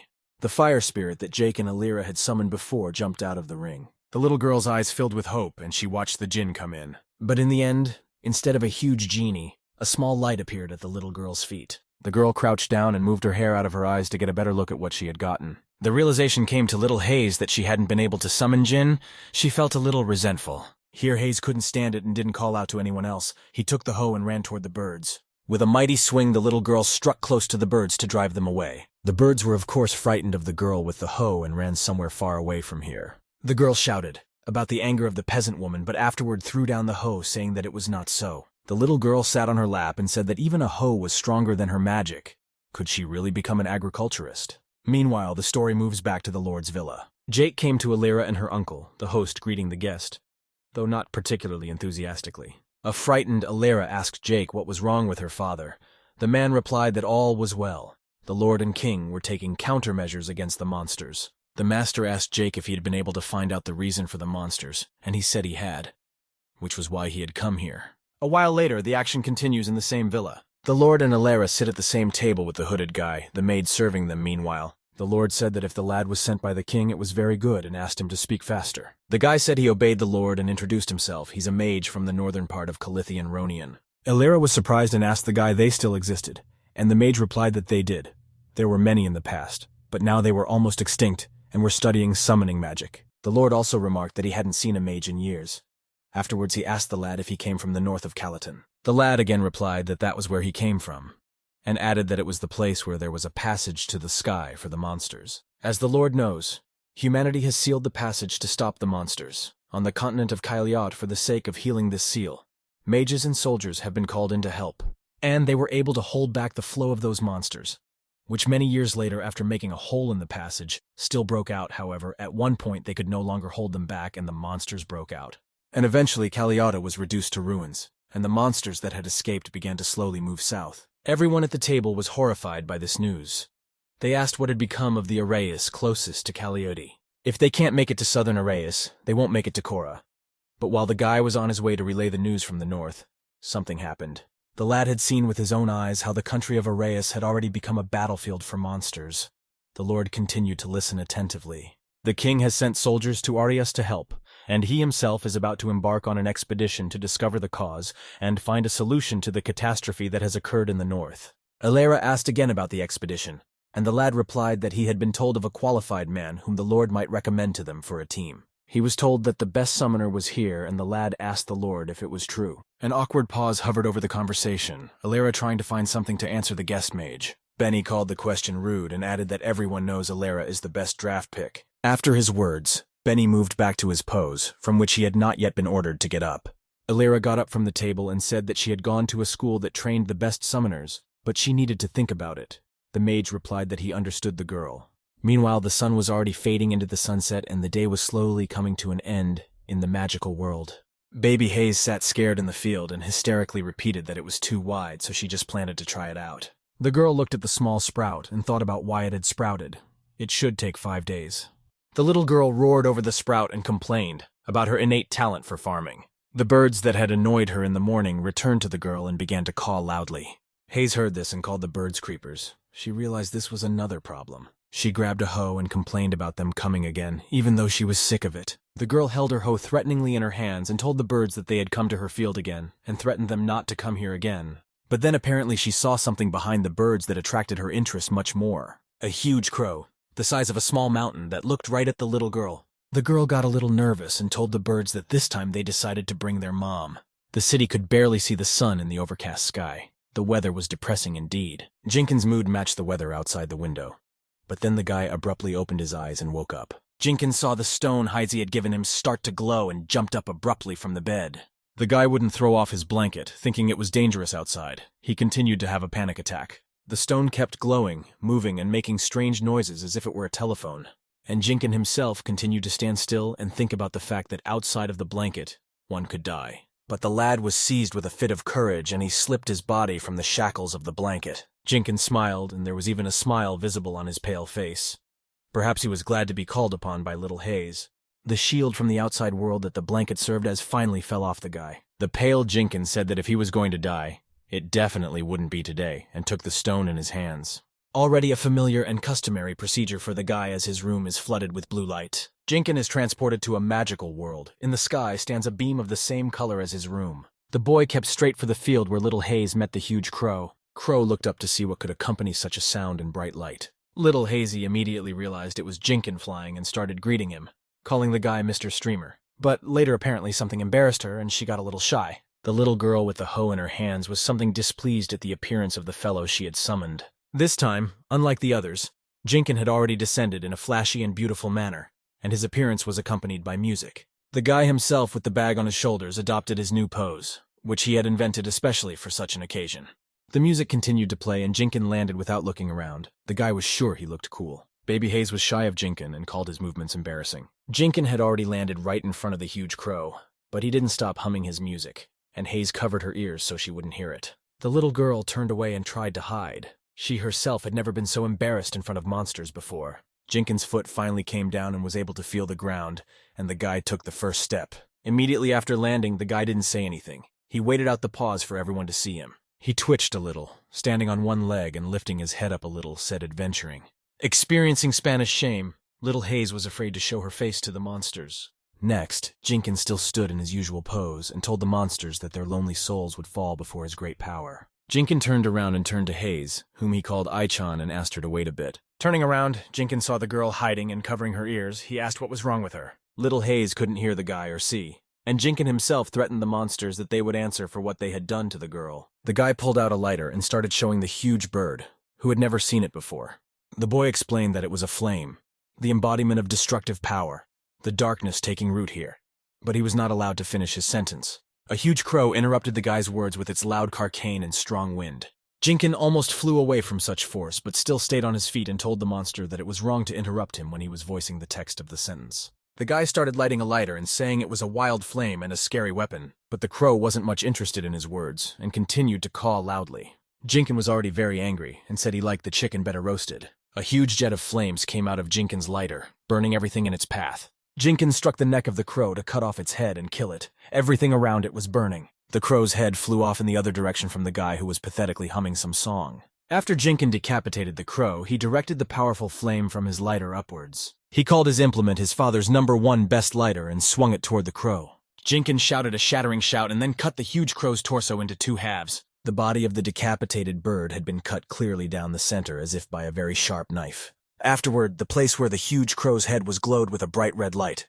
The crow's body exploded and left behind a huge flame around it that took up half the field. Burnt feathers were flying around the field, and the guy stood as if he had a flaming sword in his hands. Jinkyong watched everything he had done and said that the bird was now roasted properly. Somehow this place felt calmer to the boy's soul, even though it was much more dangerous here than in his world. Baby Hazy decided to peek out after hiding in shame and covering her ears. The girl looked at all the destruction the battle had left behind, and couldn't believe that Jinkyong was able to do it all in one blow. The girl cried out frustratedly that her entire field had been destroyed in one blow, and Jinkyong stood there not understanding the little girl's words. Little Hayes could barely hold back tears, but thanked Mr. Streamer anyway, and Jinkyong asked if that field was hers. The girl replied that it was hers, but also clarified that it was more of a lord, and Jinkyong asked if she was a cultivator or a summoner. But then some realization came to Jinkyong. He decided to look at the girl and think for a while. The girl brought him back to life, and she was wearing a maid's uniform. That was saying a lot. From the front, this suit definitely doesn't look like a knockoff. The guy went lower and lower in the image of the girl and paid attention to the fabric. It was solid. Every seam was carefully stitched. He also decided that this fantasy world really was perfect. A beautiful maid's dress. A view that really gives a feel for the hard work. Further, the guy decided to appreciate the smell from the girl and started sniffing her. From the outside, it looked like Jinkyong was like a pervert looking under her skirt and sniffing, so Hayes asked him what he was doing. Jinkyong was not confused and stood up and replied that he was examining the girl for injuries, and the little girl herself replied that she was fine. Just then, the couple heard the little crows carping again. The girl called the parasites creepers because they were interfering with her field. The guy said he tasted his mother's little chicks and now he might as well go for them.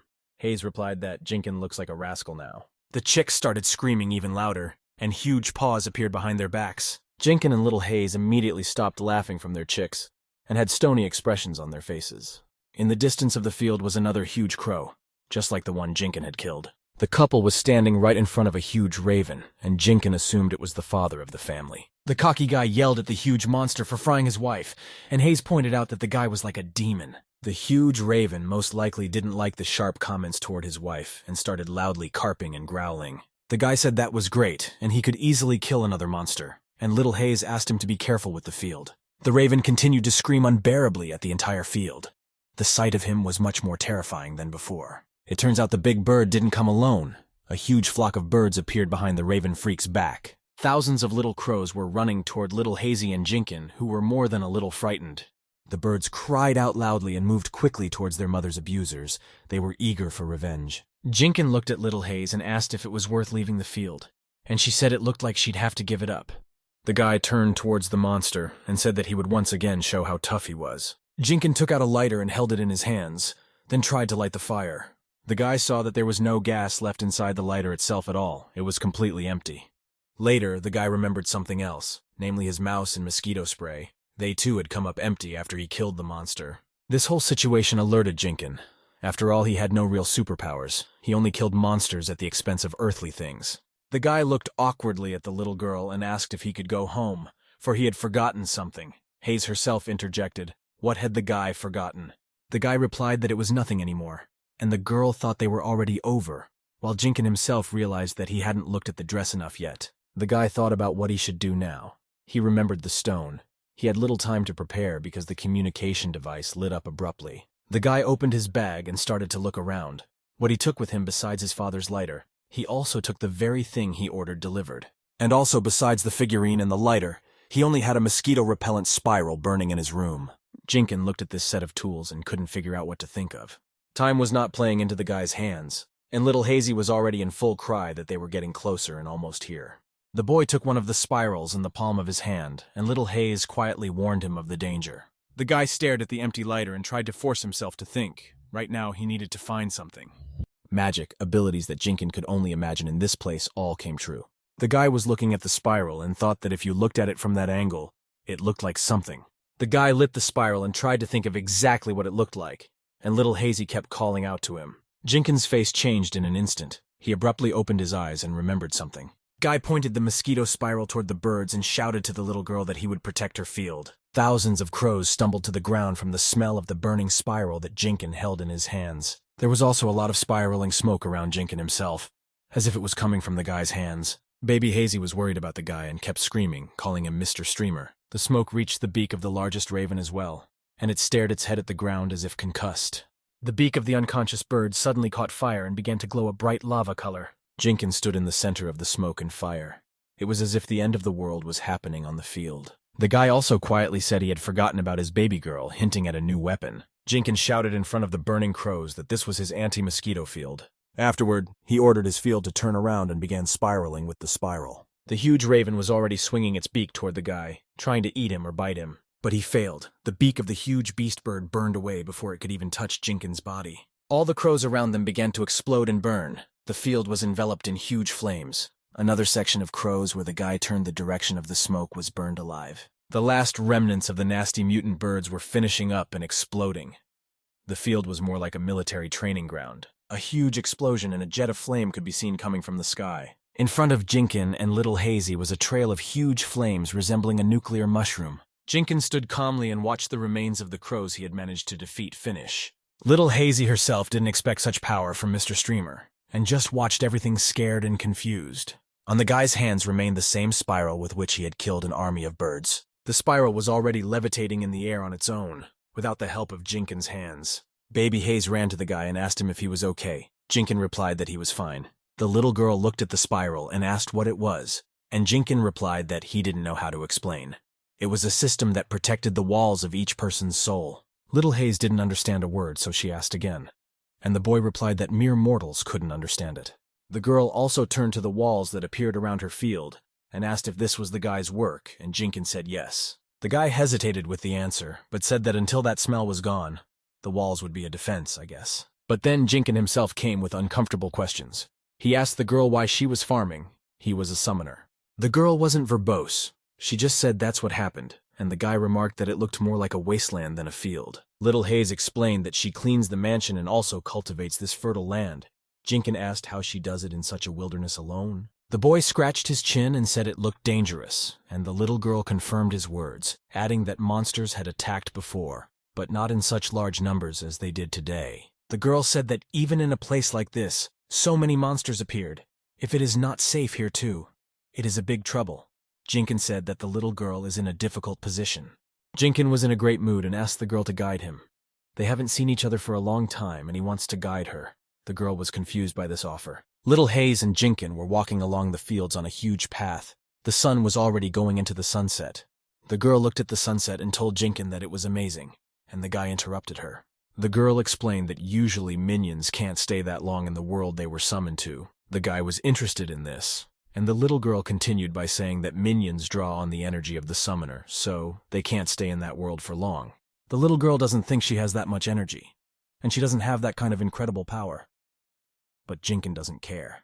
Jinkyong didn't miss the opportunity to flatter himself, and said that the girl couldn't imagine how gorgeous his body was. Apparently the little girl didn't mean that and just left her confused look on the guy. The girl averted her gaze from Jinkyong and thought about something while the guy continued to flatter himself. The little girl continued walking with her eyes closed, and this was noticed by Jinkyong, who was concerned. The concerned guy asked the little girl if she might be worried about something. The little girl was trying to find the words to address Jinkyong. She was a little embarrassed. The girl asked if it was useless to pursue a business for which there was no talent at all. Jinkyong pondered. The little girl started to get a little shy and added that she didn't know how great people like Mr. Streamer had it. But regular people like little Hazy herself usually worry about a lot of things. The girl added.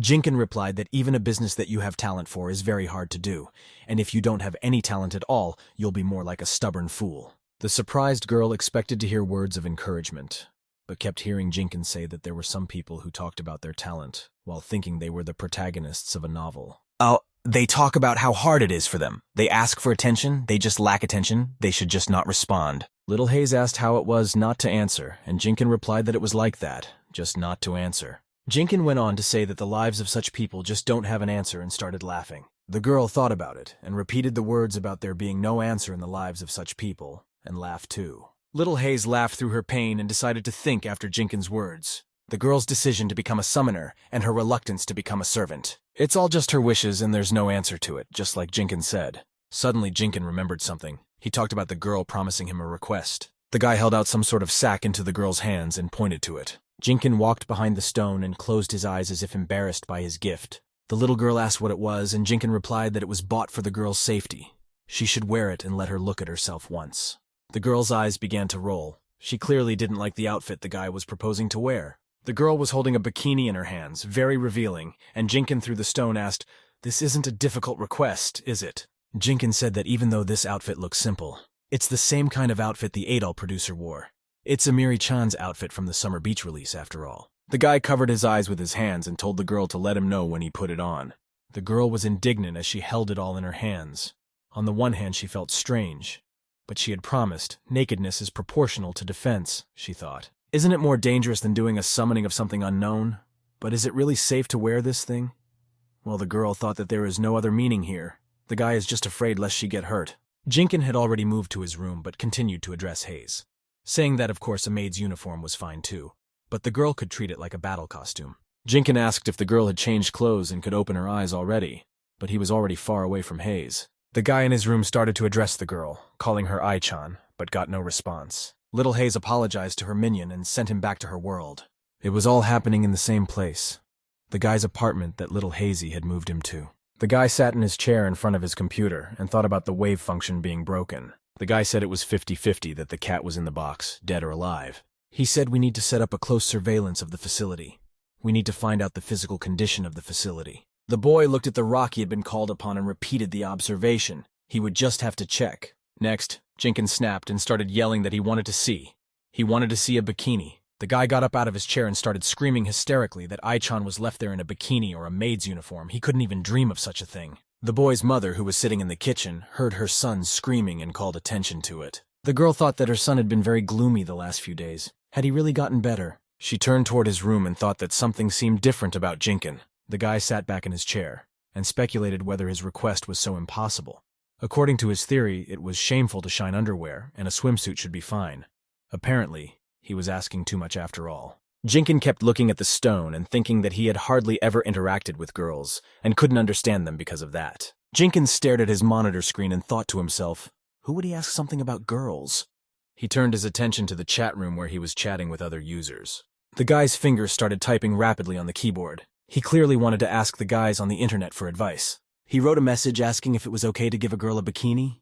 The guy's face was a little surprised at the responses he'd read in the chat room from other people. Someone wrote that it's okay. Why not? Someone said there's nothing wrong with it unless you ask to try it on. Someone made a joke about the guy not wearing it himself, and one guy asked Jinkyong, does he really have a girlfriend? Jinkyong didn't listen to the users from the chat room and called them idiots and said they were deeply wrong. The guy said he still has a chance. He'll change his approach. He has another way. He needs to think about magic to create a pool. Jinkyong took one look at the other side of his computer desk. On the edge of the table lay the very stone that hadn't glowed or summoned Jinkyong in 3 whole days. The guy thought, it's been about 3 days. Ai-chan must be busy in her field. Is she all right? Little Haze herself was walking from her field at sunset with hoe in hand. The girl looked around her field and said she planted a lot of seeds today.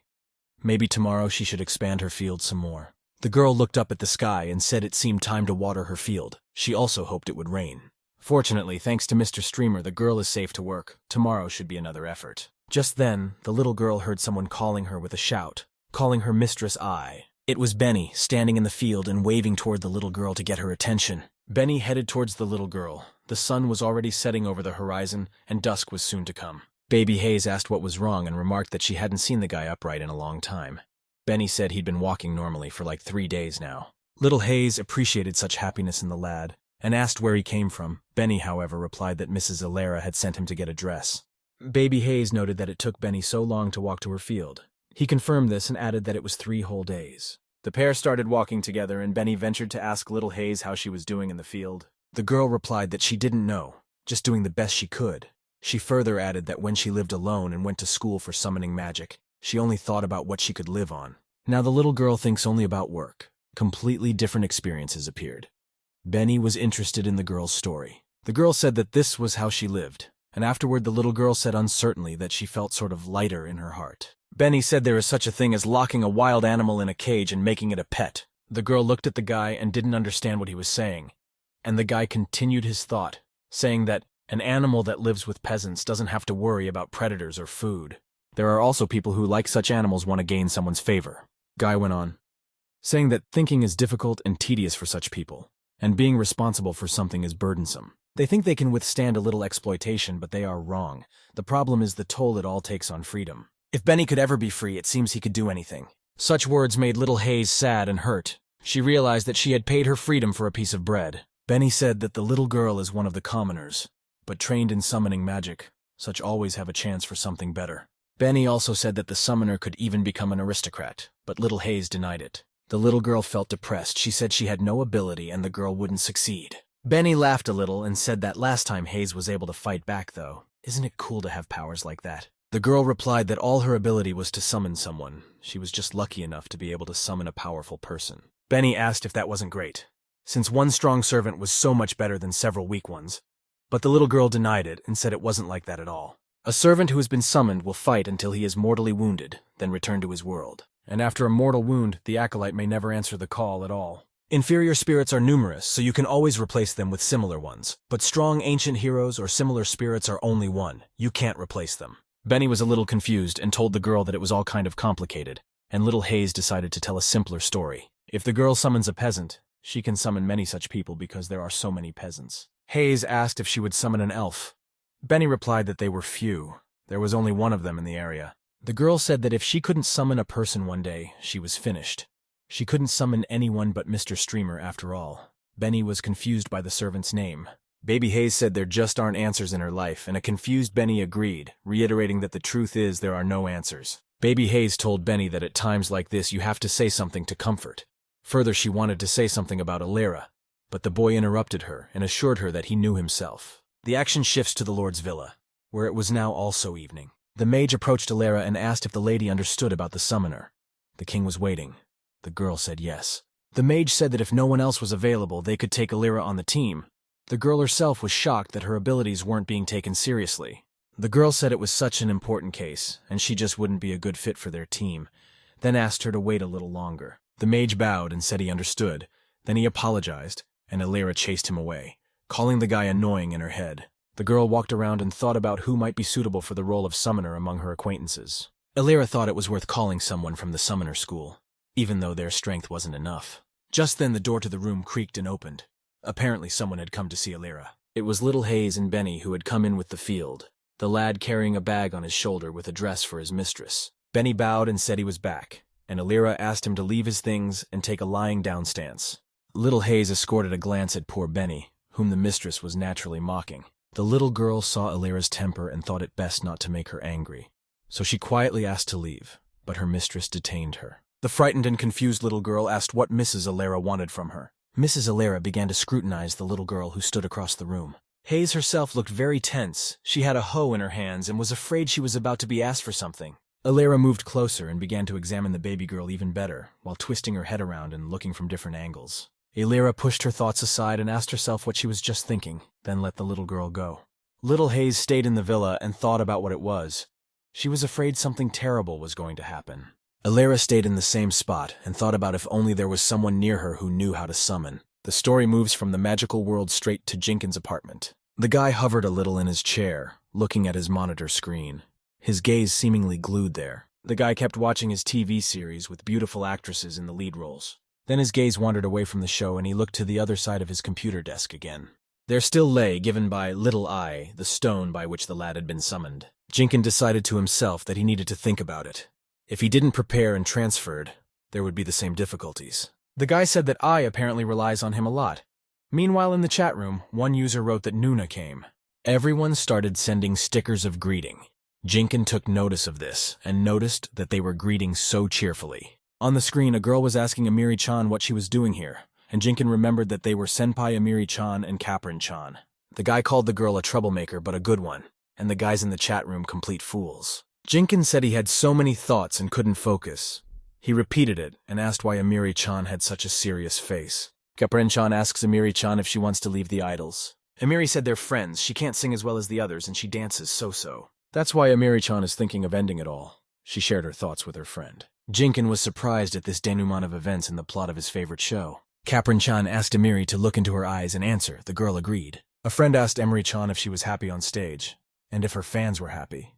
Amiri found it difficult to answer. She just stared into her friend's face. The girl thought long over the answer, but still hesitated a little and said yes. Caprin said that was enough. That was Adel's goal, so the girl could take it easy, and if she was worried about something, she could tell her friend right away. No need to tell others. It was as if some sort of realization came to Jinkyong after Caprin's words that she was trying to support her friend with. Caprin also told Amiri that she would always support her friend and take her side. The guy's enthusiasm woke up even more and his eyes opened very wide. He remembered Little Hayes asking him if it was worth pursuing an endeavor for which he had no talent. The guy finally realized that he'd been very blunt in his interactions with Ai-chan and hadn't been paying attention to what she'd said before. When Jinkyong first met Hayes, the girl clarified that this was the first time she had been able to summon someone. The guy was only chatting with streamers all the time, so he couldn't understand other people's feelings. The guy put his hand next to the summoning stone and said he was a fool. He was too stupid, and that's why Little Hayes refused to put on a swimsuit. A strong vibration went through Little Hayes' body. It was as if something was trying to wake her up. The little girl got out of bed and asked herself what that had just been. She suddenly had goosebumps running up her spine. Waking up, Little Hayes stared angrily at the table that stood across from her bed. There was a bikini that Jinkyong handed over. The girl marveled at the fact that even such a small garment existed. The girl decided to try on a bra, and was wondering how to properly fit it on her body. Realizing that it was too revealing clothing, Little Hayes blushed very hard at this. The girl took the candle in her hands, put the beach underwear in her pocket, and said she would burn it outside and come back. It was now deep night in the magical world. The Lord's villa was barely visible. The girl walked leisurely out into the yard and apologized to Mr. Streamer, but she wouldn't wear it. Here the girl's attention was distracted by a strong light in the distance, a fiery beam that came from one spot. The rings of fire flew higher and higher into the sky, lighting up everything around them. The little girl became curious. It was a mage who was practicing his skills. He was lighting flames from his hands. The little girl stepped closer and marveled at the skills of the mage who had come to them for help. The guy's hands naturally held a flame. His palm, like a lighter, held a fire on it. From admiration, the little girl exclaimed, "Wow!" And the mage, noticing this, asked the girl who she was. The girl bowed before the mage, said hello, and introduced herself, her name I. Hayes. Next, Little Hayes said sadly that she was a farmer. The guy bowed as well and said that he was a Ranian mage. He had business to attend to the Lord, and that's why he was here. The girl was surprised and asked the guy, "Is he really a mage and everything that just happened was magic?" The guy laughed a little and confirmed it was magic. The girl said it was the first time she had seen a mage. She also added that she went to a summoner school, but magic wasn't taught there. Mage Ronian replied that it couldn't be otherwise. The summoner school can't teach magic. The guy went on to ask what his magic was like. Little Hayes replied that there was a beautiful fire coming out of his hands, a light that illuminated everything around him. That's exactly what it looked like. The guy said he did and started spinning his finger around, offering to show me something else. Mage Ronian began to recite a spell and spread his hands in different directions. A circle appeared around the girl and the guy, which was glowing with a bright green light. Little Hayes gazed admiringly at the beauty that was going on around them. It was as if there were thousands of stars around the couple, and the delighted little girl lifted her head up. The girl watched the beautiful sight and enthusiastically praised the guy's magic. The girl said it was as if 1,000,000 shooting stars were circling in a dance. "The magic is so beautiful," the little girl swept up and asked, "What kind of magic is this?" The mage said it was the magic of an extensive meteorite fall. Also, the guy added that it was forbidden unless to demonstrate high-level destructive magic. The girl said she was a novice summoner herself, but if the spell was successfully cast, but she was interrupted by the mage Ronian and told that several mountains in the area had disappeared. Little Hayes told the mage that he was so calm, and the mage replied that he was, after all, the best mage in the royal court. Little Hayes was confused by such loud words, and she nervously asked the guy again. The guy started telling me what magic is now. It has 3 main processes. The first is spells. The second is the imagination and focus of the magician needed to realize the spell. No matter how much people try, their abilities are limited. The last process is translating magic into reality. Without mana, the magician's own abilities are useless. The guy lit the light on his palm again and said, what he was showing the first time was powerful destructive fire magic. The girl asked if that meant mana could run out, to which she received an affirmative answer, which also explained why everyone was learning summoning magic. The minions bring mana from their world and use it, while the monsters use mana from the underworld. The guy said it was like this and added that he had loaded the girl up with such annoying talk the first time they met.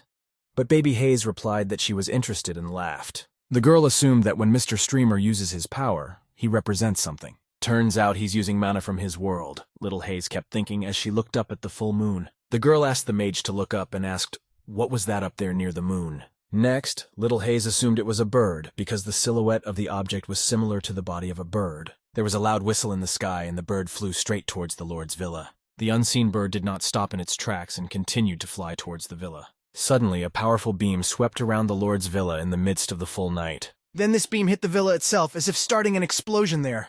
It was as if the house had been cut in 2 with a knife, and that strange beam had set everything in its path on fire. Little Hayes and Mage Ronian were distracted from their conversations and immediately looked in the direction of the villa. The villa burst into flames. A massive fire engulfed it, the people inside begging for rescue and screaming about the fire. The gentleman and his niece managed to run out of the burning house and were screaming, not realizing what was happening. On his way away from the center of the fire, the Lord turned around to see what had happened to his domain. What was it? The whole house was quickly filled with fire, and the gentleman was suggesting we run for our lives. Alera said there was no one else here. No one was able to get out of the burning house. The workers, on the other hand, ran out the other side and shouted praise for the behemoths. They were finally free. The master asked if they all burned down. Who was going to work now? And Alera said that Benny is standing somewhere in this house in a laying down position. Benny stood behind Alera in a laying down position and said he was here. And the master asked Jake what caused the explosion. Jake said it was all the monsters.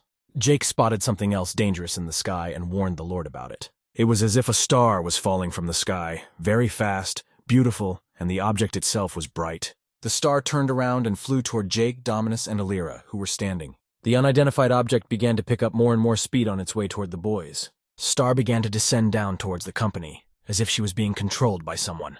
The gentleman yelled loudly as he looked at the stars flying in his direction. He asked what they were.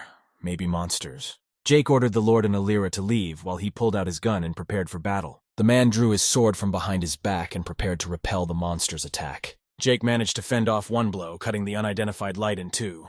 But there was a much more powerful attack here, an unidentified blue light flying straight towards the guys. Sprocket was not even going to stop, but only on the contrary picked up speed.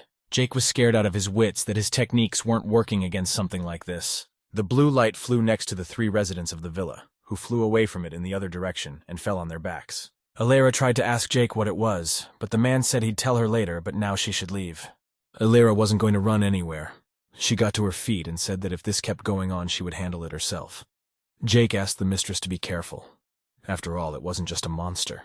The girl began reciting her spell and waving her arms in different directions. Mrs. Alira's spell was almost finished, and she was finishing the last lines. The girl was able to summon a huge circle of fire where the acolyte should appear. A gray-colored woman descended into the circle from the sky and leisurely entered the magical world. Alira called the acolyte the Lord of Typhoon Calaton Aquaria. Alira asked to be empowered to resist the behemoth. The acolyte looked up with a shriek at the threat to her summoner. The Typhoon Lord swung toward the star, which flew straight into the people who had escaped from the villa. After a short swing, she hit the blue object directly, and it flew off in the other direction. The unidentified object that glowed with a blue light was indeed repelled.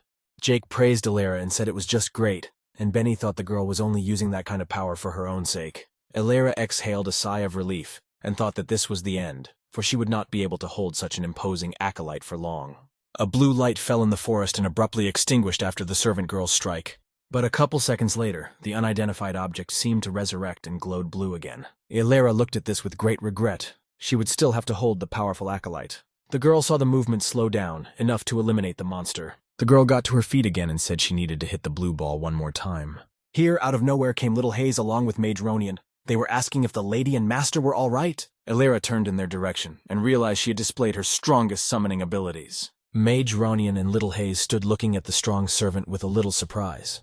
Abruptly, the acolyte disappeared from the sight of everyone around him. Illyra called him back. Little Hayes pointed to the place where the Typhoon Lord was and asked if it was Lady Illyra's servant, but the girl herself denied it and said there was no servant.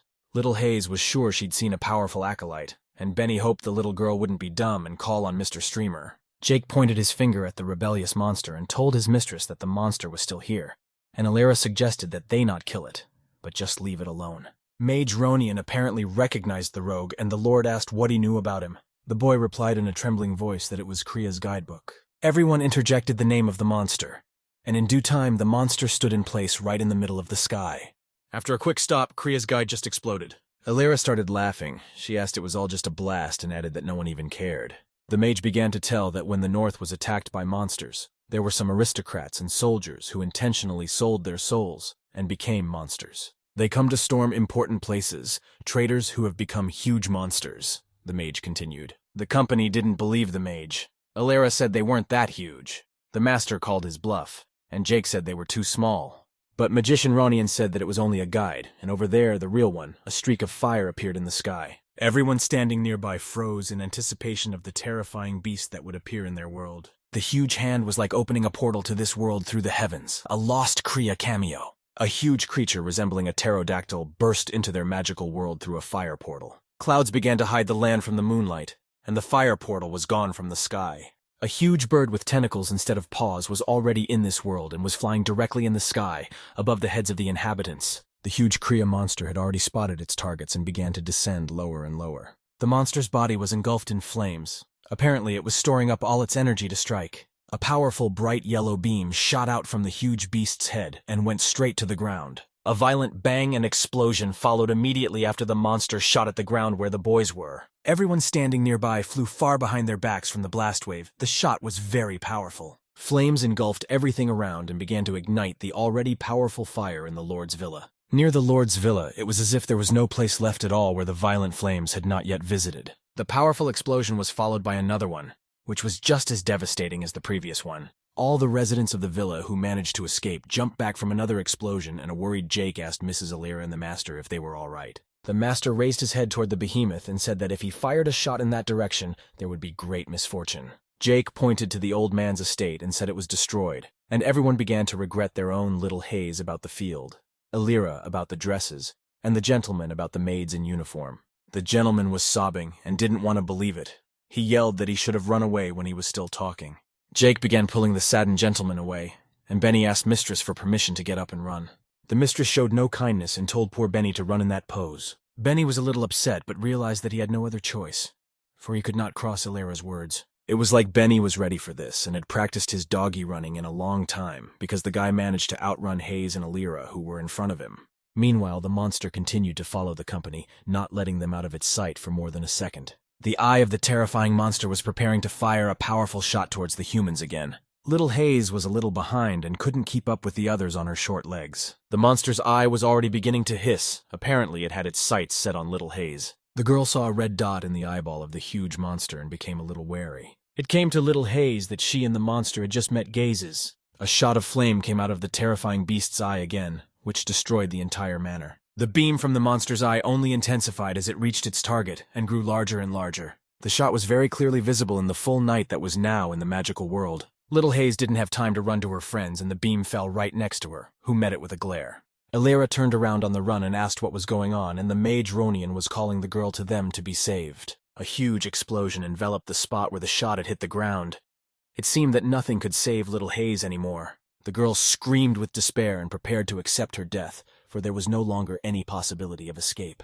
Little Hayes's body was enveloped in a huge explosion, and from the outside it was no longer possible to distinguish her from the shadows because of the intense light. The beam from the monster's eyes continued to fill the destruction in that place, and made the explosion more powerful and more powerful. From the outside, the venue looked like a huge dome that was expanding from the beam above.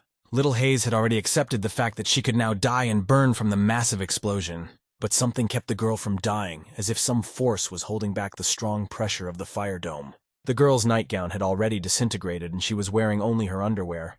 but there was no way the flames could catch up with little Hayes herself. This restraining force was the set of beach lingerie that Jinkyong had given the girl during their last encounter. The girl stood in utter shock. She realized that the guy hadn't lied to her, and those open clothes really did have defensive powers. The girl was left standing in front of the bikini set that had absorbed the entire blast and asking it to burn already, while Jake and Alara asked the babe to move away from there and asked what she was doing. Alara saw that the explosion had been absorbed and asked where the little girl had gotten such an amazing thing, and Hayes herself replied that it was a gift from her servant. Alara was surprised that little Hayes had ever been able to summon someone and questioned if it was definitely from her acolyte. Meanwhile, the weather remained gloomy in Jinkyong's apartment, but it was still daytime. The guy was holding a bottle of Bacchus D energy drink. Jinkyong himself was sitting in a chair with his eyes closed, holding a bottle of drink in his hand and shaking slightly. Next, Jinkyong's mood changed abruptly, and the guy started banging his head against his computer desk in hysterics. The guy wondered to himself what was going on right now. He couldn't even sleep because of this. Dale Jinkyong collapsed on the bed with the bottle in his hands and said that he didn't understand anything. He had experienced both happiness and unhappiness. Let Ai-chan call on him somehow. The guy finally laid his head down on the bed and thought about how he could get the girl to wear a swimsuit, that way failing. Next, tired of his constant thoughts, Jinkyong simply fell asleep. He fell asleep very quickly, as if at the snap of his fingers. The moment Jinkyong fell asleep in his room, a blue ray appeared in the magical world, signaling the appearance of a servant. Alara was surprised that little Hayes, whom she had always thought hopeless, had succeeded in summoning anyone. The body of the sleeping Jinkyong appeared in front of the girls and descended from the heavens at Hayes' call. Alara asked if this guy wasn't a regular person. Benny confirmed that this guy wasn't exactly regular, and Hayes herself felt a little embarrassed. Jake told Alara that they had to decide if they were going to fight or run before the monster saw them. Jake continued, saying that if this monster continued to attack everything indiscriminately, they wouldn't survive. Alara asked the mage Ronin why this beast had come here in the first place, and he replied that Kriya often leaves the north. He has the gift of foresight. If there is a place where there is a real threat to the monsters, he suddenly appears with an assault. Alara repeated her words to the boys about threatening the monsters, hinting that they couldn't be here. Everyone immediately looked at Mrs. Alara herself, hinting that she was the only one who could pose a real threat to them. The guys continued to look at Alara, who had stopped talking already, but interested everyone. The girl further asked why they were spinning, and those back stared in the direction of the huge monster. Alara thought to herself, if she was the real threat, there was no point in running. She would be caught up anyway. Jinkyong, meanwhile, just lay there and continued to snooze, and Alara asked Ai to do something with her acolyte. Baby Hayes walked up to Jinkyong and quietly woke him up, calling him Mr. Streamer. The guy heard it. The guy stood up and asked what he was doing here and when did Ai-chan have time to summon him. The guy turned his attention to everyone around him and said they were people he had never seen before. Jinkyong asked Ai if these might be her friends, leisurely looking around at each one. Next, the guy's gaze fell on something he was really interested in. His eyes narrowed. In front of Jinkyong stood the beautiful Alara, who was lightly dressed and looked straight down on the guy. It was as if the boy was frozen in time. He couldn't take his gaze away from Mrs. Alara. But apparently he was not interested in the mistress herself, but in the huge silhouette that stood at her back. Through the girl's blue hair, you could see the fat gentleman wearing the bikini the guy had given for Hayes. The man was standing directly behind the beautiful Alara, and it was hard to miss him.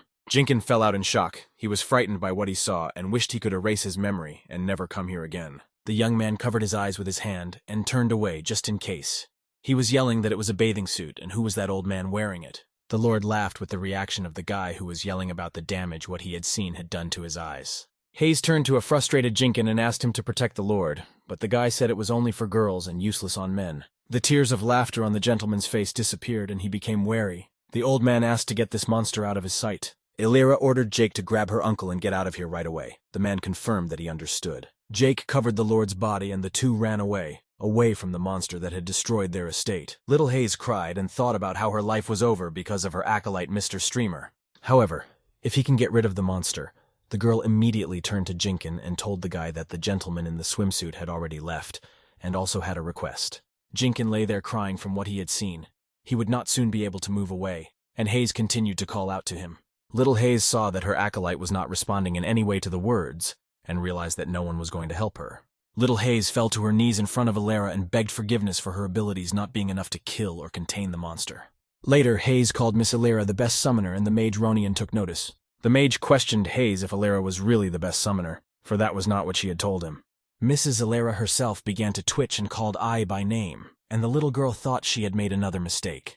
The mage approached Alara and asked why she did this to him, since hundreds of people were dying because of the monsters at this time. The mage spoke louder and louder, now reminded that he was asking for someone strong to go north and save the world. Illyra covered her eyes to avoid looking at the mage, and the mage asked why she pretended like she didn't care. Illyra got sick of hearing all this and said that she was indeed the best summoner here. She further asked, "So what?" The surprised mage didn't understand what exactly the girl wanted to say, so he himself interrogated what she meant. Illyra replied that if she went north, there would be no one to rule these lands. She would have to live together under the aristocrats and take orders. Then the girl began to humiliate the guy. She said that for such cases, they send people like him. If he was a good mage and more reliably protected the north, then nothing would have happened. People like the guy are talentless and worthless. They can't do anything themselves, but they demand something from her. The girl continued. Next she went after Hayes. Illyra reminded her that she had gone to summoner school, and if it wasn't time to return the favor, and if she didn't have the ability, she could at least try. Illyra asked why there wasn't at least one savvy person out of everyone here. They're the reason Illyra has to drive from something to a dangerous place. Aren't they the ones who have to put their bodies down in the name of it? There were tears on little Hayes' face from all of Illyra's words in her direction. She realized there was nothing she could do to help right now. Little Hayes ducked her face into the ground and apologized even louder this time. I continued to hysterically say that she had no talent and lacked ability, and had inconvenienced Mistress. I was sure she spoke carelessly and made a mess, which made her uncomfortable. She apologizes for that. Illyra was not moved by the girl's tears and words, and asked her to do something if she was truly sorry. Illyra also asked the girl, could she only be capable of repenting in words? Tears were streaming in rivers down little Hayes' face, as she asked for instructions on what exactly to do. Mage Ronian looked with regret at the girl's humiliation in front of Mistress Illyra. Even poor Benny, who has been in the recumbent position for a long time, felt sorry for little Hayes. Little Hayes said she was willing to do anything. Anything Mistress Illyra ordered her to do. But then a man's voice was heard asking the lying and apologizing little girl what she was doing. In front of the girl was Jinkyong, who was looking down at her, and she interjected what the guy said. Jinkyong said he asked what Aichan was doing right now, hinting that he shouldn't humiliate himself in front of Madam. A crying little Hayes found the strength to look Jinkyong in the eye. She called the guy Mr. Streamer. Jinkyong, immediately after seeing the crying face of his summoner, opened the bottle of energy drink and started drinking it. The guy drank the bottle completely and tossed it away from him, to the stares of the surprised onlookers. Jinkyong asked Mrs. Illyra if she was talking about I having no powers. The guy rightly asked if his appeal was the girl's lack of effort. Jinkyong expectedly sided with Hayes and said there's nothing to apologize for. It's just the usual morass. Jinkyong further asked the little girl why she kneels before such a selfish woman who doesn't care about anyone but herself. The guy also chimed in that if he were a summoner like I, he would definitely be proud of his abilities. Jinkyong also condemned Hayes for bowing so rashly to empty-headed people like Illyra. The guy looked up into the sky after his little monologue and started shouting as if some kind of power was awakening in him. Jinkyong remained in the same pose, but nothing happened to him. His body was ordinary and no abilities could be seen. Illyra and little Hayes began to look questioningly at the distraught guy, but abruptly a blue beam started coming out of the guy and flung his body sideways with the recoil. The guy was running from one side to the other, wondering what was happening to him. He was even scared. It was scary for everyone around him too, who didn't fully understand the full extent of Mr. Streamer's power. The guy summoned a huge tornado with his belch, which grew bigger and bigger. A blue light was visible in the sky, like the guide the boys had seen earlier. Illyra and Hayes watched Jinkyong surge upwards and glow with a blue light, not understanding where such power came from. There was also a behemoth in anticipation of a worthy opponent, which was already flying very close. The behemoth disengaged from the humans, and a guy who was flying with a blue light got his attention. The monster shot a huge ball in front of him that almost killed little Hayes and prepared for battle. Opponents rushed towards each other to choose the winner and decide the fate of this world. Finally, the forces clashed. From the outside, it was hard to make out where the monster was and where Jinkyong was because it was a confrontation of blue and yellow light. The point of contact was getting bigger and bigger, like they were going to fight to the death. The huge flying beast was putting more and more effort into defeating the guy, but it was failing. The behemoth seemed to finish preparing its death ray and flew off to the side. The huge beast flew away from Mr. Streamer's strength, not expecting to see such resistance. Mage Ronian stood there and couldn't believe what he was seeing now. He said there was no such thing. A surprised Illyra asked in a trembling voice that this was happening right in front of their eyes. The girl asked, could there be such a powerful minion? Meanwhile, Jinkyong was settling into his new role and trying to cope with his new abilities. The guy's face changed drastically. His eyes turned snow-white, and his scream changed to a more intimidating one. The guy was screaming and trying with great effort to get his shot right into the wing of the behemoth. The huge beast was dodging the guy's attacks with all its might and doing so successfully. The huge bird decided to change its direction and flew high up. The huge behemoth had already flown through the clouds to hide from the blows of the strong opponent. but one of Jinkyong's beams still managed to reach the target and hit the bird's stomach. The monster's eye flared with powerful flames, as if she had been preparing this attack for a very long time.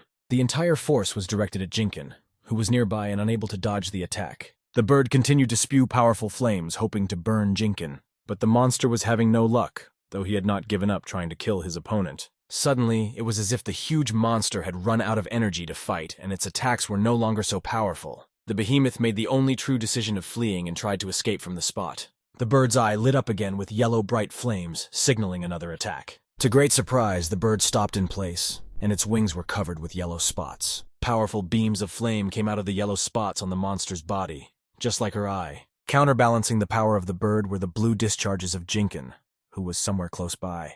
The bird saw the blue light getting closer and closer to her. Jinkyong was already near the eye of the bird itself and swung his fist at it. The guy slammed his fist right into the huge monster's pupil, but it didn't have a strong result. The guy threw another powerful punch that made the behemoth get very agitated. The only thing the huge monster's eye could see was the blue color that beat its pupil. The huge monster tried to remove the guy from its eyes with its supportive arms, but the monster didn't have time to do anything, and its main weapon curled back into its body. The huge monster was defeated and flew down, folding its wings. As it flew, the bird's body erupted in the very center where its fiery eye was. The fiery body of the huge monster fell not far from the guys who were watching the fight. The explosion in the mountains was powerful. It could be seen from every point and field in the kingdom. The crushing explosion scattered everything around him, burning trees and fields, all the debris flying around. All the pebbles, dust, and branches were flying around like after a massive earthquake. The trace of the explosion was like a nuclear bomb attack. Apparently, the monster really had a lot of strength and energy. But then, amidst all this chaos, a blue ray appeared in the clouds of the night sky. At the center of this beam was the immobilized body of Jinkyong, who was still able to defeat the terrifying monster. Little Hayes and her friends immediately spotted Mr. Streamer and ran to him. The guy slammed his body into the ground, his body showing no signs of life. Baby Hayes ran up to her rescuer's body in terror and asked him if he was okay. The girl tearfully bent over Jinkyong's body and tried to wake him up. The guy's face gave no sign of life, not a single nerve moved on it. But later the guy's mouth did open and he sighed heavily. Jinkyong yawned and asked Amiri-chan not to cry. He must have forgotten what just happened. The boy continued to sleep, and Little Hayes delightedly called him Mr. Streamer, realizing that he had managed to survive. Someone was heading towards the recumbent Jinkyong and shouted that it was him. It was Hayes' friends, led by the mage who said this guy was the one. Mage Ronian explained in more detail who exactly Jinkyong was. This was the man who had saved their world. Alera didn't really trust the mage's words and said the guy looked too pathetic. Little Hayes kept blowing tears over Jinkyong's body and thought it was him. Mr. Streamer is a little different, a little awkward to show him to others, but he's definitely special, Little Hayes thought. Here the mage Ronian had already fallen to his knees. He was asking Little Hayes for something. The mage begged the girl to go north with them. They needed her incredible strength and abilities. Little Hayes was surprised at such a suggestion, especially since the mage called her Mistress Ai. The girl thought about the suggestion and turned toward the bowing mage. Ai Hayes said it wasn't her at all. She has no talent as a summoner. Mr. Streamer was only summoned by luck. Alera watched in surprise as Little Hayes belittled her abilities and said she couldn't do anything to help. Man Ronian explained that the one who summoned the best acolyte is the best summoner. The mage also added that it would be better to talk when Jinkyong woke up so as not to inconvenience him. Little Hayes looked at Jinkyong's body and realized that he had given her hope. The girl thought long over her answer. She hadn't expected Mr. Streamer to come to her so many times. The girl clenched her hands tighter and with a trembling voice tried to say something. The girl explained to the surprised mage that she was unsure of herself and her powers. Benny was upset. He thought his friend would jump at the chance to get out of slavery. Mage Ronian was also frustrated at not being able to get such a weapon on his team. But then the magician's attention was once again captured by Little Hayes, who decided to add something. But despite all that, Little Hayes is ready to go. Even if she can only help a little, she's still going, the girl said.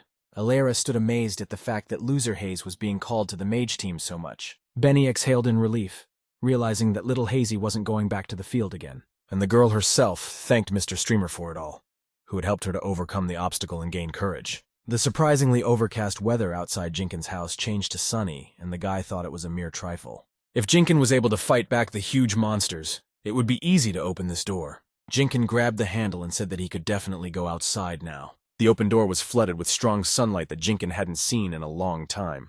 The young guy was already standing outside his driveway and couldn't figure out if he liked the feeling or not. The boy's lungs finally felt the fresh air he'd been missing in the room for a long time. Jinkyong saw a janitor cleaning the parking lot and rustling his broom. The guy raised his hand and wondered if he should talk to the janitor, or if this was going to end badly. Jinkyong had very strong doubts about whether to do this. He dismissed the idea. Still, the guy's boldness said that now was the time, and he shouldn't be afraid of anything. Jinkyong said hello to the employee, his voice no longer trembling, and he himself stood confidently. The man turned around and examined the pale boy with a stern look. Jinkyong was startled by the janitor's gaze. For a few seconds he even thought he was recognized. But when the man turned around, instead of his body and face, there was a gentleman in a swimsuit that the guy was giving to Ai. The guy screamed at the top of his throat at what he saw. He didn't even want to imagine another time in his life. Jinkyong woke up on the bed and screamed. After a couple of seconds he realized it was just a dream. It was like the guy was trying to grab onto the ceiling and talk about how it was just a dream, and there was nothing to be afraid of. Here, the startled Jinkyong was approached by Little Hayes, who remarked that the boy had finally come to his senses. Mr. Streamer himself, asking if he had been here the whole time. The girl replied that he was here all the time, didn't he remember? And Jinkyong replied that he didn't seem to remember. The only thing the guy remembered was that he drank an energy drink to stay awake, and after he drank it, he had a burp like a dragon, and he can't remember anything further. Little Hayes started to tell what had happened to him. The guy suddenly glowed with a blue light and got rid of that huge monster in the blink of an eye, and then slept for 2 days in that bed, and indignant Jinkyong asked, how could he sleep for 2 days? Jinkyong concluded that this drink gave strength at the expense of tomorrow. Since that was the case, it would be a bit difficult to use it again. Baby Hayes said it was finally okay and offered to move the guy back to her world. The guy looked out the window that was next to his bed and thought for a bit.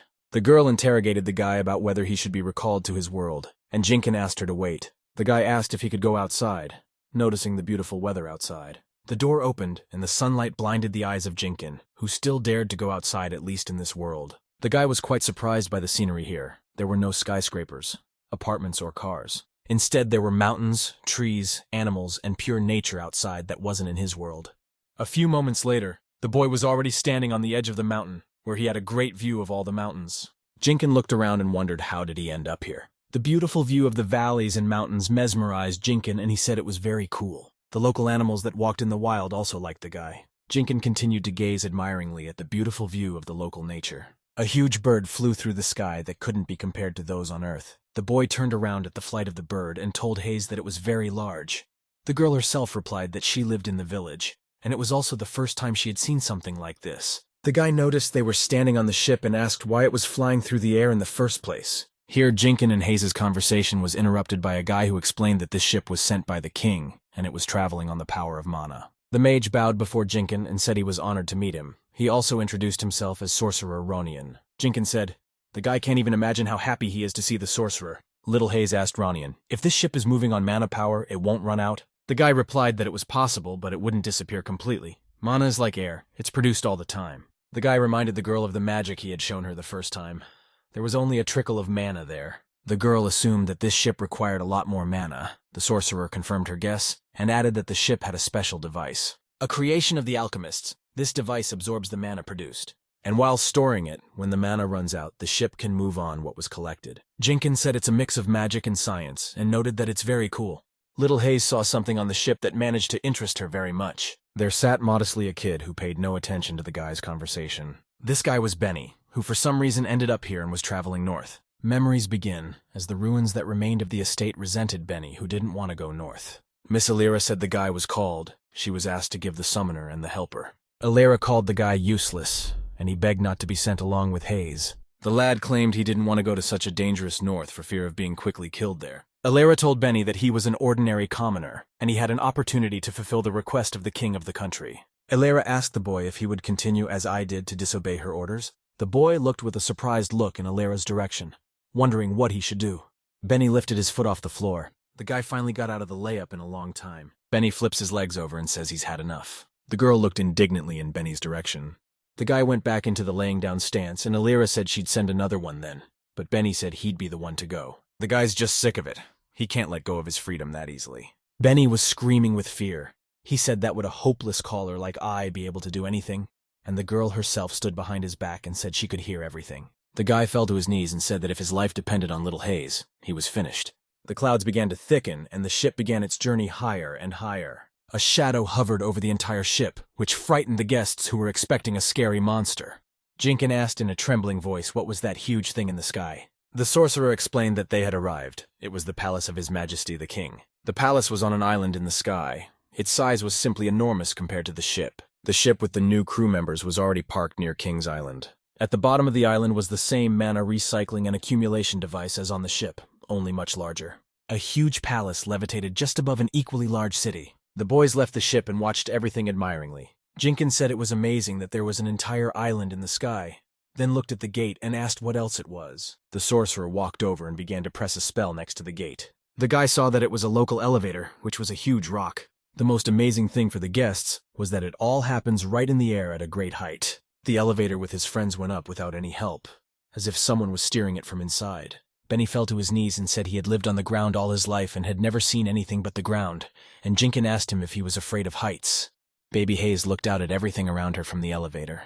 The view was just beautiful. The little girl decided to ask Ronian why the king was in the sky, and he replied that it was a place to hide from monsters, but there was a war going on. The little girl also said that because the island is in the sky, it takes a lot of mana. Hayes further suggested that it could end at some point. The sorcerer asked Ai to listen carefully to his words he was about to say. No matter how logical and rational the girl's thoughts are, she should not give them free rein, because it may not please people whose position is much higher. Such people don't worry about anyone but themselves, and absolutely don't want to know or think, even if they are to be cautioned, so sometimes the best dialogue is silence, the girl reluctantly agreed. Meanwhile, the team was getting closer and closer to the king's palace. A couple minutes later, the boys were already walking through the king's posh palace. Jinkyong and Hayes looked around and cocked their heads at the ceiling.